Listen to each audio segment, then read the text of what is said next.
अध्याय 1922 हुओलिंग air. हुओलिंग air. 10,000 साल बीत जाने के बाद वे इस तरह की परिस्थिति में मिले। समय ने उसके शरीर पर कोई निशान नहीं छोड़ा था। वह अभी भी सुंदर थी, इस हद तक कि वह और भी अधिक ठंडी और सुंदर हो गई थी। क्या यह अभी भी वही होलिंगर थी जिसे वह जानता था? उसका स्वभाव पूरी तरह से अलग था। अतीत में अग्निशहतूत वृक्ष वन में वह सुंदर और शांत थी। उसकी आंखें पानी की तरह साफ थी, हर दिन शहतूत के पत्ते तोड़कर लौटती थी। चारों ओर बहुरंगी चमक बिखरी हुई थी। ये जगह बाकी दुनिया से कटी हुई थी, लगभग सांसारिक मामलों से दूर एक जीवन। अब उसके चमकदार सफेद माथे पर एक काली राक्षसी छाप थी, जो एक प्रकार की भयावह उपस्थिति प्रदर्शित कर रही थी। उसकी निगाहें चुभने वाली, बेहद ठंडी और घमंडी थी, जो एक प्रकार की दुनिया को देखने वाली दबंग आभा लिए हुए थी। वह दिव्य भेड़िए की पीठ पर सवार थी, मानो कोई स्वर्गीय देवी इस दुनिया में उतरी हो, फिर भी उसमें एक प्रकार की राक्षसी प्रकृति थी। वह दुनिया को नीची नजर से देखती थी, ठंडी, अभिमानी और प्रभावशाली। उसकी उपस्थिति से कई लोगों को ऐसा महसूस होता था कि उनका दम घुट रहा है। क्या तुम अब भी तुम हो? शेहाव की आवाज भारी थी। होलिंगर की पुतलियां गहरी थी, उसका पूरा शरीर डराने वाली आभा की लहर लिए हुए था, एक प्रकार की महिला योद्धा की भावना थी।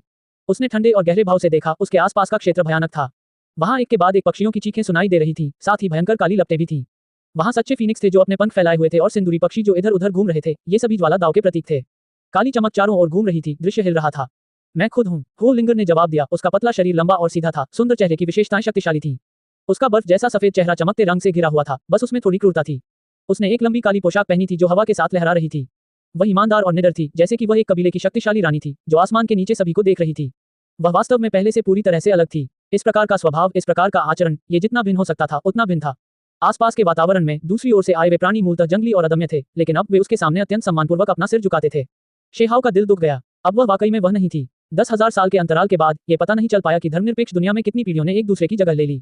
यहाँ तक कि साधकों के लिए भी 13,000 वर्ष का समय बहुत लंबा था।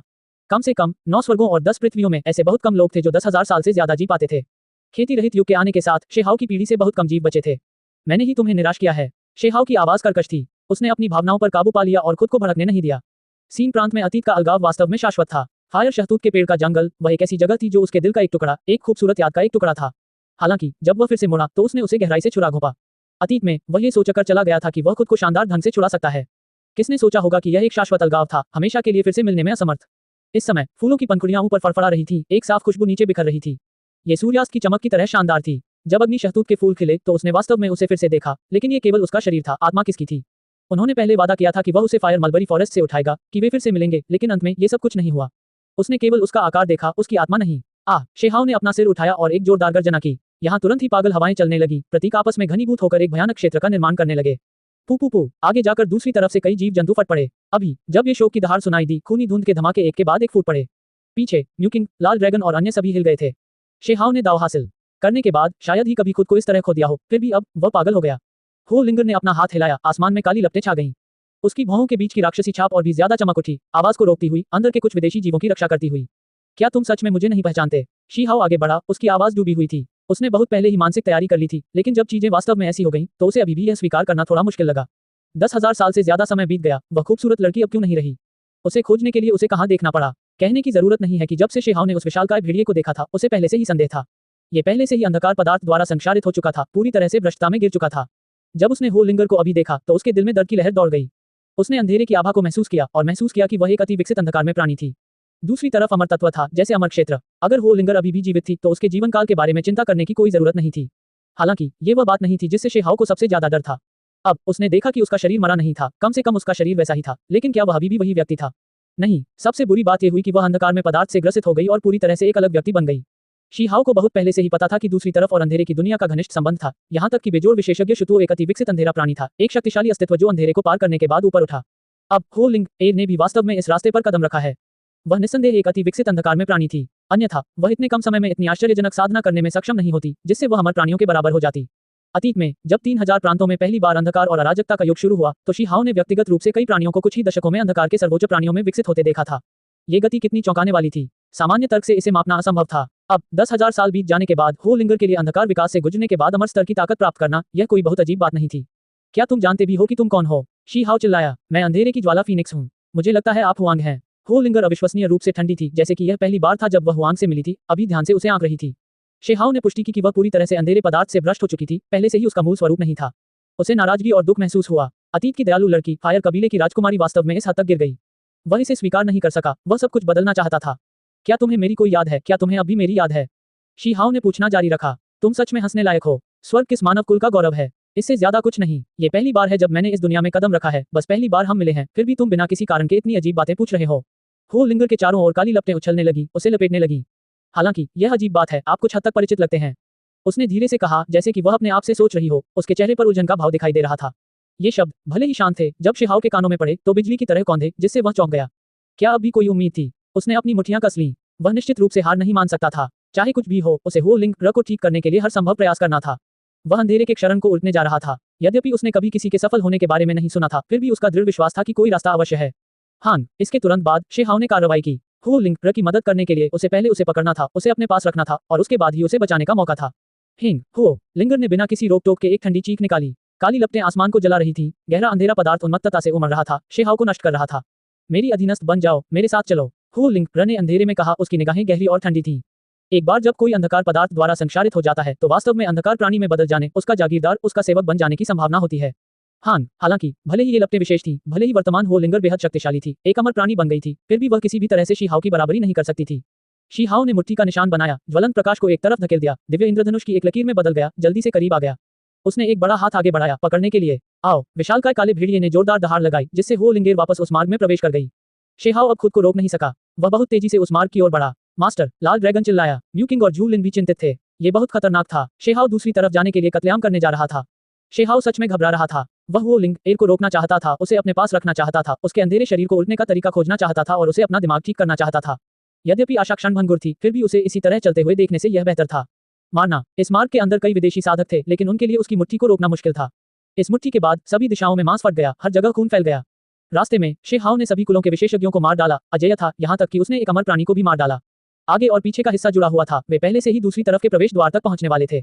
हान, ठीक इसी समय एक भयानक पंजा शिहाओ की ओर बढ़ा। ये ठंडा और निर्दयी था, जो उसे यहीं खत्म कर देना चाहता था। शून्य ढह गया, अस्तित्व से अंतरिक्ष लुप्त हो गया। यह मार्ग इंच इंच करके टूट गया, सीधे ढह गया। इस प्रकार की शक्ति बहुत भयानक थी। मार्ग उस अस्तित्व के वास्तविक शरीर को सहारा देने में असमर्थ था। इसमें कोई संदेह नहीं कि यह एक अर्धअमर राजा था, जिसकी शक्ति भयानक थी। शिहाओ की आंखें ठंडी और गहरी थी, अंदर से कड़वाहट महसूस कर रही थी। वह जल्दी से पीछे हट गया। उसके पीछे कुनपेंग विंग्स, दिव्य फीनिक्स पंख और बिजली दिखाई दे रही थी। गति सीमा से अधिक थी। ये खास तौर पर मुझसे निपटने के लिए तैयार किया गया था। उसने हल्की आह भरी। यदि उसकी गति कल्पना से भी अधिक न होती, तो संभवतः उसे बहुत बड़ी विपत्ति का सामना करना पड़ता। मार्ग में एक अद्वितीय प्राणी उसकी प्रतीक्षा कर रहा था, जो उसे प्राणघातक प्रहार करने के लिए तैयार था। हालांकि शिहाओ हिल गया था, लेकिन उसने अपना शांत दिमाग नहीं खोया। जैसे जैसे वह इस तरह के महत्वपूर्ण मोड़ पर पहुंचता गया, उतना ही वह खुद को नियंत्रित करने में सक्षम होता गया। गलियारे में पीछा करने के बाद भले ही हो लिंगर और उसके बीच की दूरी कम हो गई थी, फिर भी वह उसे पकड़ नहीं पाया। ये सामान्य नहीं था। ये समझना जरूरी था कि उसके पास स्वर्ग में सबसे ज्यादा गति थी। सामान्य अमर प्राणी उसके पीछा से बच नहीं सकते थे। ये स्पष्ट रूप से अजीब था। ये दर्शाता है कि अन्य खतरे भी थे। यही कारण था कि शिहाओ हमेशा चौकन्ना रहता था। उसकी दिव्य इंद्रियां अकल्पनीय स्तर तक शक्तिशाली थी। उन्हें एहसास हो गया कि कोई आपदा आने वाली है।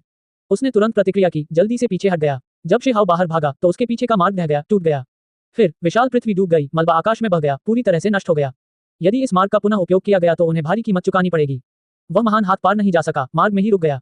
वापस आने के बाद शिहाओ बहुत देर तक चुप रहा। वह अंदर से चिंतित था, लेकिन साथ ही क्रोधित भी था।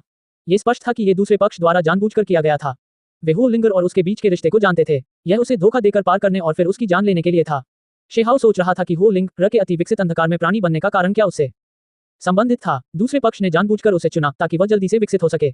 अक्षम्य, उसने धीमी आवाज में दहाड़ लगाई। इस युद्ध के समाप्त होने के बाद यहाँ तक कि अमरभूतों को भी उससे भय महसूस हुआ, क्योंकि उन्हें लगा कि उसके शरीर से स्वर्ग की हत्या की भावना बह रही है और वे हमेशा उनसे सम्मानजनक दूरी पर रहते हैं।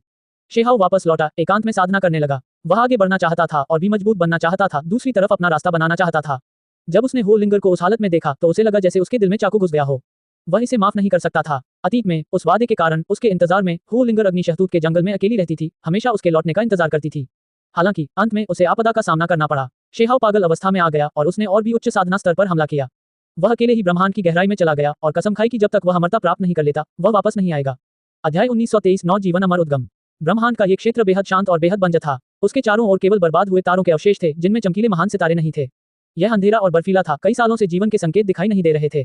मास्टर, क्या आप अभी भी वहां हैं? उस दिन दूर से एक आवाज सुनाई दी। यह एक लाल रंग का ड्रैगन था, जिसकी लंबाई कई सौ झांक थी, जो यहाँ घूम रहा था और चिंता का भाव प्रकट कर रहा था।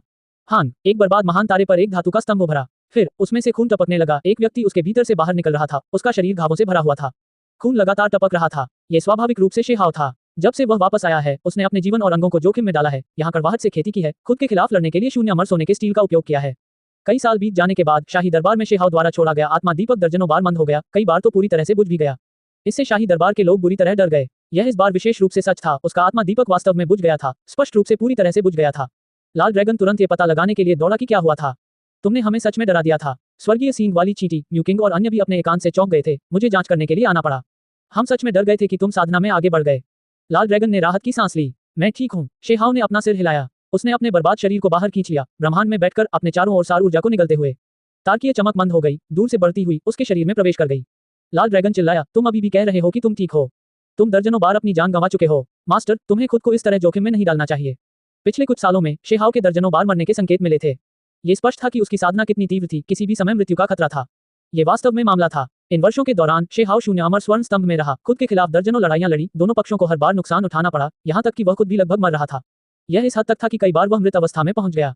अंत में उसने पुनर्जीवित होने और पुनर्जन्म लेने के लिए ट्रू फीनिक्स प्रेशियस तकनीक और विलो देवता की विधि का उपयोग किया, तभी वह इससे बाहर निकल पाया। मास्टर, अब ऐसा मत करो। अगर तुम्हारे साथ कुछ हो गया तो तुम्हें यह नहीं सोचना चाहिए कि शाही दरबार फल फूल रहा है, ये निश्चित रूप से तुरंत रह जाएगा। लाल ड्रैगन ने सलाह दी। साथ ही उसने बताया कि अगर शेहाओ द्वारा भूत अमरों को दबाया नहीं गया तो भविष्य में बहुत बड़ी आपदा होगी। इस बीच उसके बिना 7 रंग का अमर स्वर्ण पुरुष भी निश्चित रूप से चला जाएगा। शायद केवल वे वीर आत्माएं ही बची होंगी। हालांकि अंत में उनके पास भौतिक शरीर नहीं था, जैसे जड़ों के बिना डिक्वीड। मुझे पता है, कुछ नहीं होगा, मैं खुद को मरने नहीं दूंगा, शेहाओ ने कहा। भले ही उसने ये कहा हो, लेकिन अगले सैकड़ों सालों में वह अपने असली स्व के खिलाफ लड़ता रहा, दाव को समझता रहा। इन सैकड़ों सालों में शून्य अमर स्वर्ण स्तंभ रक्त की तरह लाल हो गया था, समय समय पर सार रक्त बहता रहता था। सबसे गंभीर उदाहरण के दौरान शेहाओ की आत्मा का दीपक पूरी तरह से बुझ गया, यहाँ तक कि प्रतिबंधित क्षेत्र का स्वामी भी चौंक गया, व्यक्तिगत रूप से शेहाओ को खोजने के लिए आया। अंत में उन्होंने उसे ब्रह्मांड में अकेले तैरते हुए पाया, उसका शरीर ठंडा था। म्यूकिंग ने उसे अमर रक्त की 3 बोतलें पिलाईं, जो एक महान औषधि थी, और उसके बाद ही शेहाओ पुनर्जीवित हुआ। मैं लापरवाह था, वह माफी मांग रहा था। उसने सभी की तरफ देखा। इस बार उसने वाकई उन्हें चिंतित कर दिया। क्या तुम्हें पता भी है कि यह स्थिति कितनी गंभीर है? प्रतिबंधित क्षेत्र का स्वामी बहुत सख्त लहजे में डांटते हुए बोला। इस बार ये वाकई खतरनाक था। अगर वे शेहाओ को नहीं ढूंढ पाते तो शायद वह सचमुच अनंत विश्राम में प्रवेश कर जाता, ब्रह्मांड की गहराई में मर जाता। तुमने एक जीवन का उपयोग किया, एक बार मर गए। भविष्य में इस अमर रक्त महान दवा का उपयोग करके पहले से ही तुम्हारा जीवन नहीं बचाया जा सकता है। प्रतिबंधित क्षेत्र के स्वामी ने गंभीरता से कहा। यह बहुत गंभीर था। शेहाओ ने पहले से ही अमर औषधि का सेवन किया था, जो सम्राट पतन के युग में जीवन को आगे बढ़ाती थी। अब अमर रक्त महान औषधि भी बेकार थी। मुझे पता है, इस बार मैं अमरता प्राप्त करना चाहता हूँ, मैं इन चीजों पर अब और विचार नहीं करूंगा, शेहाओ ने कहा। जब उसने इसके बारे में करीब से सोचा तो यह वाकई बहुत भयानक था। उसने शून्य अमर स्वर्ण स्तंभ में खुद के खिलाफ लड़ाई लड़ी, उनकी ताकत एक जैसी थी। हालांकि जब तक वह मरता है वह वास्तव में गिर जाएगा। ये कितनी भयावह बात थी। शून्य अमर स्वर्ण स्तंभ एक अजीब खजाना था, जो वास्तव में दुनिया में बहुत कम देखने को मिलता है। हालांकि ये खतरनाक भी था, खुद से लड़कर अंदर ही अंदर साधना करने से खुद को परलोक में भेजने का खतरा था। इन वर्षों के दौरान शेहाओ हमेशा एक पतली रस्सी पर चलता था, लापरवाही का एक भी पल और वह अनंत काल के लिए अभिशाप के लिए तैयार हो जाता था। जब तक वह शून्य अमर स्वर्ण स्तंभ में प्रवेश करता, उस आत्मा का सामना करता, तब तक समझौता करने की कोई संभावना नहीं थी। दोनों के बीच केवल एक खूनी लड़ाई ही हो सकती थी। ये ठीक इसी वजह से था कि जीवन और मृत्यु के माध्यम से प्राप्त अंतर्दृष्टि, खूनी युद्धों के माध्यम से प्राप्त समझ, ये सब इकट्ठा हो रहा था, धीरे धीरे उसे बदल रहा था। वह इस तरह के क्रूर पीसने के माध्यम से अमरता प्राप्त करना चाहता था। इस सफलता को प्राप्त करने के लिए उसने मूलतः एक बार अपनी जान गंवा दी। ये जीवन बहुत छोटा था, मैं केवल 13,000 साल ही जी पाया, शेहाओ ने धीरे से कहा। सख्ती से कहें तो अगर सम्राट पतन के युग के अनुभव को शामिल किया जाए तो शेहाओ अब 9 जीवन जी चुका है। समय बहुत बेरहम था और 800 साल बीत गए। इस दौरान शेहाओ ने बिना मरे अंतहीन लड़ाइयों का अनुभव किया। वह हमेशा लड़ता रहता था, हर साल कई बड़ी लड़ाइयां लड़ता था, हर बार लगभग मरता हुआ। यह साधना का सबसे क्रूर तरीका था, सब कुछ स्वर्ग की ओर भागने के लिए था। वह अमरता प्राप्त करना चाहता था, नरक जैसी यातनाओं से होकर दुर्गम स्वर्गीय खाई को पार करना चाहता था। वह 10,000 से अधिक बार मौत के करीब पहुंचा, मूलतः मरते हुए। कौन इस प्रकार के अनुभव को सहन कर सकता है? हर वर्ष, हर माह, सबसे भयानक टकरावों के माध्यम से ज्ञान प्राप्त कर सकता है, स्वयं के विरुद्ध पागलपन की हद तक लड़ सकता है। हान, ब्रह्मांड की गहराई में स्वर्गिक प्रकाश फूट पड़ा, जिससे महान तारामंडल भी धुंधला हो गया। क्या वह है? बहुत से लोग अचंभित रह गए, यहाँ तक कि बहुत सीमित क्षेत्रों में सोए हुए प्राणी भी घबरा गए। सभी ने अपनी आंखें खोली, तारों से भरे आकाश की ओर, ब्रह्मांड की गहराई में देखा। अमर आरोही प्रकाश अतीत और वर्तमान को प्रकाशित करता हुआ। ये कैसे संभव है? इस साधनविहीन युग में कोई अमरता कैसे प्राप्त कर सकता है? अन्य किसानों की तो बात ही छोड़िए, प्रतिबंधित क्षेत्रों में भी लोगों ने चिंता जताई। इस बात पर यकीन करना थोड़ा मुश्किल था। हालांकि ये हकीकत थी। अमर आरोही प्रकाश ने ब्रह्मांड को प्रकाशित कर दिया। उस क्षण प्रकाश की वर्षा नीचे बिखरी, सीधे 9 स्वर्गों और 10 पृथ्वियों की ओर बह रही थी। ऐसा इसलिए था क्योंकि यह खेती रहित युग था। एक बार अमरता प्राप्त करने के बाद यह अकल्पनीय होगा, सीधे पूरे ब्रह्मांड को प्रभावित करेगा, सभी कुलों और संप्रदायों को पता चल जाएगा। इससे सभी को गहरा सदमा लगा। अभी आकाश में मधुर ओस की बूंदें गिर रही थी, धरती से दिव्य झरने फूट रहे थे, शून्य में असंख्य स्वर्ण कमल प्रकट हो रहे थे, सभी प्रकार के अनियमित दृश्य जिनका वर्णन करना कठिन था प्रकट हो रहे थे। ये संपूर्ण जगत पवित्र भूमि बन रहा था। सभी कबीले हैरान रह गए, स्वर्ग और पृथ्वी फट रहे थे। इस साधनविहीन युग में किसी ने सामान्य तर्क को धता बताते हुए अमरता प्राप्त कर ली। ये कितना कठिन था। नश्वर संसार में अमरता प्राप्त करना, साधनविहीन युग में ऊपर उठना, इस प्रकार की कठिनाई स्वर्ग पर चढ़ने के बराबर थी, मूलतः असंभव। यदि कोई अनंत काल तक साधना भी करता रहे तो भी इस युग में अमरता प्राप्त करना लगभग असंभव था। ये बहुत कठिन था। साधनविहीन युग में सर्वोच्च प्राणी बनना भी अत्यंत कठिन था। कोई अमृतत्व कैसे प्राप्त कर सकता था? संपूर्ण विश्व स्तब्ध रह गया तथा हड़कंप मच गया। होंगलोंग, दुनिया को झकझोर देने वाली बिजली की चमक उतरी, जिससे सभी कुलों के साधकों ने तुरंत अपना मुंह बंद कर लिया और तुरंत शांत हो गए। ऐसा इसलिए था क्योंकि बिजली की चमक बहुत भयानक थी। भले ही वे बहुत दूर थे, फिर भी इसने उन्हें अंदर से हिलाकर रख दिया। यह आदिम अराजकता, गड़गड़ाहट, चमक, अमर दाव बिजली थी। ये बहुत अधिक था, घनी तरह से भरा हुआ, उस तारों वाले आकाश को डुबो रहा था। कच, उसी क्षण तारा क्षेत्र पूरी तरह नष्ट हो गया, अब उसका अस्तित्व नहीं रहा। अमर चमक में, आदिम अराजकता में, शेहाओ अत्यधिक गति से आगे बढ़ा, दायरे की कब्र की ओर भागा। उसने बर्बाद दुनिया से बनी प्राचीन दुनिया के माध्यम से अपना रास्ता बनाया, यहाँ अमरता प्राप्त की। अन्यथा उसे डर था कि यह ब्रह्मांड सीधे विस्फोट से नष्ट हो जाएगा। बिजली की वह चमक बहुत भयानक थी। हड्डियों की पुस्तकों से प्राप्त जानकारी के अनुसार उसका अमर स्वर्गारोहण क्लेश सामान्यतः सच्चे अमर लोगों के सामने आने वाले क्लेशों से भी अधिक भयंकर तथा अधिक भयानक होगा। मारना। शेहाओ ने जोरदार चिल्लाहट के साथ इस अमर संकट का प्रतिरोध करने के लिए हर संभव प्रयास किया। साथ ही वह चौकन्ना भी रहता था ताकि ये देख सके कि कहीं कोई अंधकार या अशुभता तो नहीं दिखाई दे रही है। अतीत में महान बुजुर्ग सफलता की दृष्टि से असफल हो गए थे और अंततः अंधकार और अशुभता से ग्रसित हो गए थे। गड़गड़ाहट की चमक अंतहीन रूप से बढ़ती गई, अंत में अमर हत्या गिलोटिन फिर से प्रकट हुआ। शीहाओ ने इस महान क्लेश को पार करने में कई दिन बिताए। ये दृश्य जितना भयानक हो सकता था उतना ही भयावह था, अतुलनीय रूप से भयावह। यह अमर आरोही क्लेश था जिसने दायरे कब्र में कई बर्बाद दुनियाओं को नष्ट कर दिया। जहां भी बिजली गुजरती, कई बर्बाद प्राचीन क्षेत्र नष्ट हो जाते, पूरी तरह से टुकड़े टुकड़े हो जाते। अंत में शेहाओ के पेट के भीतर पुनर्जन्म का सागर चमक उठा। उसके आंतरिक अंगों के भीतर दाव महलों ने शास्त्रों की ध्वनियां जारी की। उसके 4 अंगों ने 4 चरम सीमाओं के अनुरूप दिव्य शक्ति का संचालन किया। एक महान ड्रैगन उसकी पीठ से बाहर निकला, स्वर्ग में प्रवेश किया, एक ड्रैकोनिक चीख निकाली जिससे 9 स्वर्ग हिल गए। अंत में उसकी खोपड़ी बेहद चमकदार हो गई, प्रकाश की एक अंतहीन वर्षा दिखाई दी, अमर मंच शोर से गूंज उठा। शेहाओ ने शरीर को बीज की तरह इस्तेमाल किया और अपनी खुद की विधि बनाई। अभी 5 महान गुप्त क्षेत्र, पुनर्जन्म का सागर, दाव महल, 4 चरम सीमाएं, ड्रैगन परिवर्तन और अमर मंच, ये सभी प्रतिध्वनित हुए, चमकदार अमर प्रकाश जारी किया। उन्होंने सफलतापूर्वक संकट को पार कर लिया और अमर दाव डोमेन विशेषज्ञ बन गए। नश्वर जगत में अमरता प्राप्त करने से वह अमृतत्व क्षेत्र में समान श्रेणी के व्यक्तियों से कहीं अधिक महान बन गया। वह दुनिया के सभी शत्रुओं को परास्त कर सकता था, उसके पास अथाह दिव्य शक्ति थी। मैंने इस दिन के लिए बहुत लंबे समय तक इंतजार किया है। शेहाओ बोला। उसका नश्वर हृदय शुद्ध हो गया था, उसके शरीर की सतह चमक से भर गई थी, अमर चमक धुंधली हो गई थी। उसके पास अथाह लड़ाकू शक्ति थी। अब शेहाओ का शरीर परिपूर्ण था, उसकी आदिम आत्मा अविनाशी थी, जादुई शक्ति अंतहीन थी। उसने खेती रहित युग के भीतर अमर दाव हासिल किया। अध्याय 1924 ट्रांसेंडेंस पीस। अंततः उन्होंने अमृतत्व प्राप्त कर लिया। शेहाओ ने इस दिन के लिए बहुत लंबा इंतजार किया था। साधना के वर्ष निर्दयी थे, उसके प्रियजन, उसके दोस्त, उसके प्रेमी। उसने इस मार्ग पर बहुत कुछ खो दिया था। साधना के लिए उन्होंने अकेलेपन की पीड़ा सहन की, प्रत्येक एकांत सैकड़ों से लेकर 1000 साल तक चला। यह उस सीमा तक था जहां सम्राट पतन के युग में 10,000 से अधिक वर्ष आसानी से बीत गए। सामान्य लोगों के लिए यह कैसे सहन किया जा सकता था? सौभाग्य से सम्राट पतन के युग के दौरान सैकड़ों हजारों वर्ष नष्ट हो गए, अन्यथा यदि यह वर्तमान दुनिया में किया जाता तो यह और भी क्रूर होता। अमृतत्व प्राप्त करने वाले लोग मृत्युलोक में पूर्णता तक विले ही पहुंच पाते हैं। एकांत और नीले समुद्र का एक भी क्षण शहतूत के खेतों में बदल जाता। उस समय क्या प्रियजन, क्या पत्नी और क्या बच्चे, उनमें से अधिकांश पहले ही मृत्यु द्वारा हमेशा के लिए अलग हो चुके थे। भले ही वह शेहाओ था, वह क्या कर सकता था? उसने अमरता प्राप्त कर ली, लेकिन उसके माता पिता, उसके दाव साथी, उसके बच्चे का क्या हुआ? वे सभी स्टोन विलेज में दफना दिए गए। वह उन्हें फिर कभी नहीं देख सका, सिर्फ इस विचार ने ही उसे दुखी कर दिया। मनुष्य की भावनाएं और इच्छाएं, धर्मनिरपेक्ष दुनिया के 100 चेहरे, ये जीवन के लिए जरूरी चीजें हैं। इस बीच मैंने बहुत कुछ खो दिया है, शेहाओ ने खुद से कहा। जिस क्षण उसने अमृतत्व प्राप्त किया, उसे कोई भावनात्मक उतार चढ़ाव, कोई खुशी नहीं, बल्कि निराशा और हताशा महसूस हुई। उसने ये सब जारी रखा, केवल उस दिन जब उसने अमृतत्व प्राप्त किया, उसे समझ में आया कि उसने क्या खोया, उसे किस बात का पछतावा है। अमर उत्थान। शेहाओ को थोड़ा दुख हुआ। उस समय उन्होंने साधना के शिखर तक पहुंचने के लिए 9 स्वर्गों में प्रवेश किया और सिन प्रांत के अग्नि शहतूत के खेतों को छोड़कर होलिंगर से अलग हो गए। अब उसे कोई अफसोस कैसे न हो। होलिंगर पहले से ही वैसी हो गई थी, उसका शरीर अभी भी वही था, लेकिन उसकी आत्मा का क्या? वह वास्तव में कहाँ थी? शेहाओ जानता था कि आने वाले समय में शायद वह और भी ज्यादा खो सकता है। ऐसे समय भी आएंगे जब सच्चे अमर भी शक्तिहीन हो जाएंगे, जब उसे अपने साथ के लोगों को एक के बाद एक मरते हुए देखना होगा। समय बीतने के साथ साथ यदि वह अमृतत्व भी प्राप्त कर लेता तो भी संसार के एकाकीपन, अकेलेपन के एकांत से बच पाना संभव नहीं था। विंग शून्य हल्का सा कांप उठा। अंधेरे में एक के बाद एक दरारें दिखाई देने लगी। एक राक्षसी धुंध जो पूरी तरह से स्याही की तरह काली थी, एक मार्ग का निर्माण करती हुई दिखाई दी। यह अंधेरे की ओर से एक चाल थी। मारना। शेहाओ ने जोर से दहाड़ लगाई। एक मुट्ठी फूटी, अमर प्रकाश उमड़ पड़ा, साथ में अनंत शुभ तेज भी, और उस स्थान को जोरदार ध्वनि के साथ टुकड़े टुकड़े कर दिया।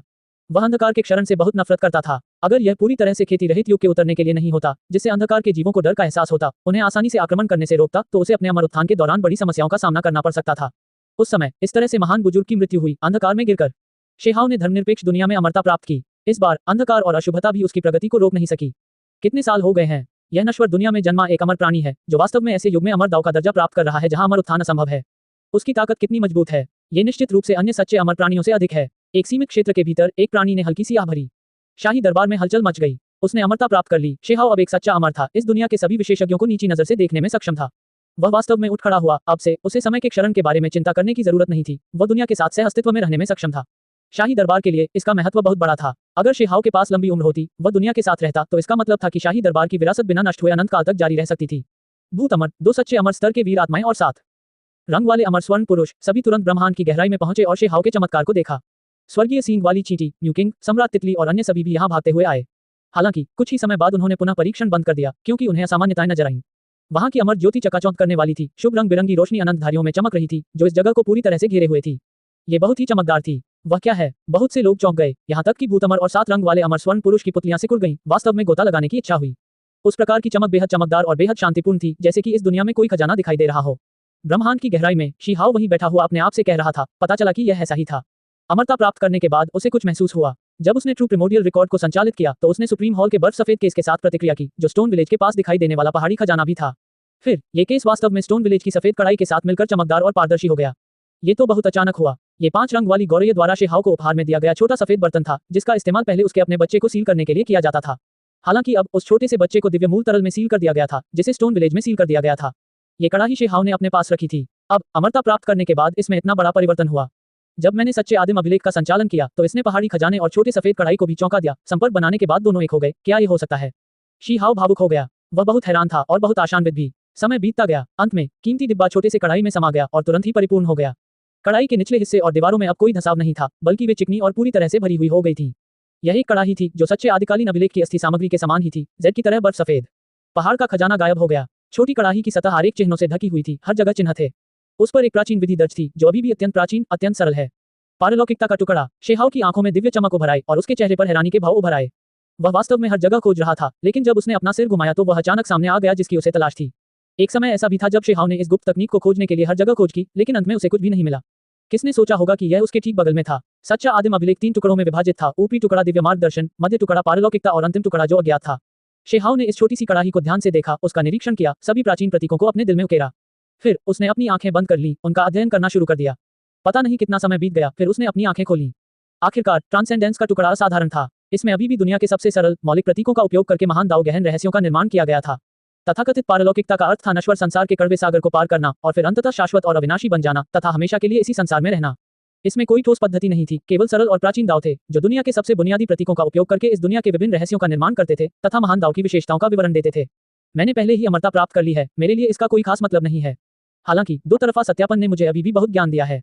ट्रांसेंडेंस का टुकड़ा बेहद रहस्यमय था और बेहद शक्तिशाली भी। यह एक सच्ची बेजोड़ महान विधि थी। भूत अमर और 7 रंग वाले अमर स्वर्ण पुरुष दूर से ही शी हाओ के शरीर के सामने सफेद कड़ाही को देखते रहे, उनकी आंखें चमक रही थी, वे अंदर ही अंदर निगल रहे थे। हालांकि उन्होंने फिर भी इसे सहन किया। ये हुआन का सामान था और उन्होंने वास्तव में इसके लिए लड़ने की हिम्मत नहीं की।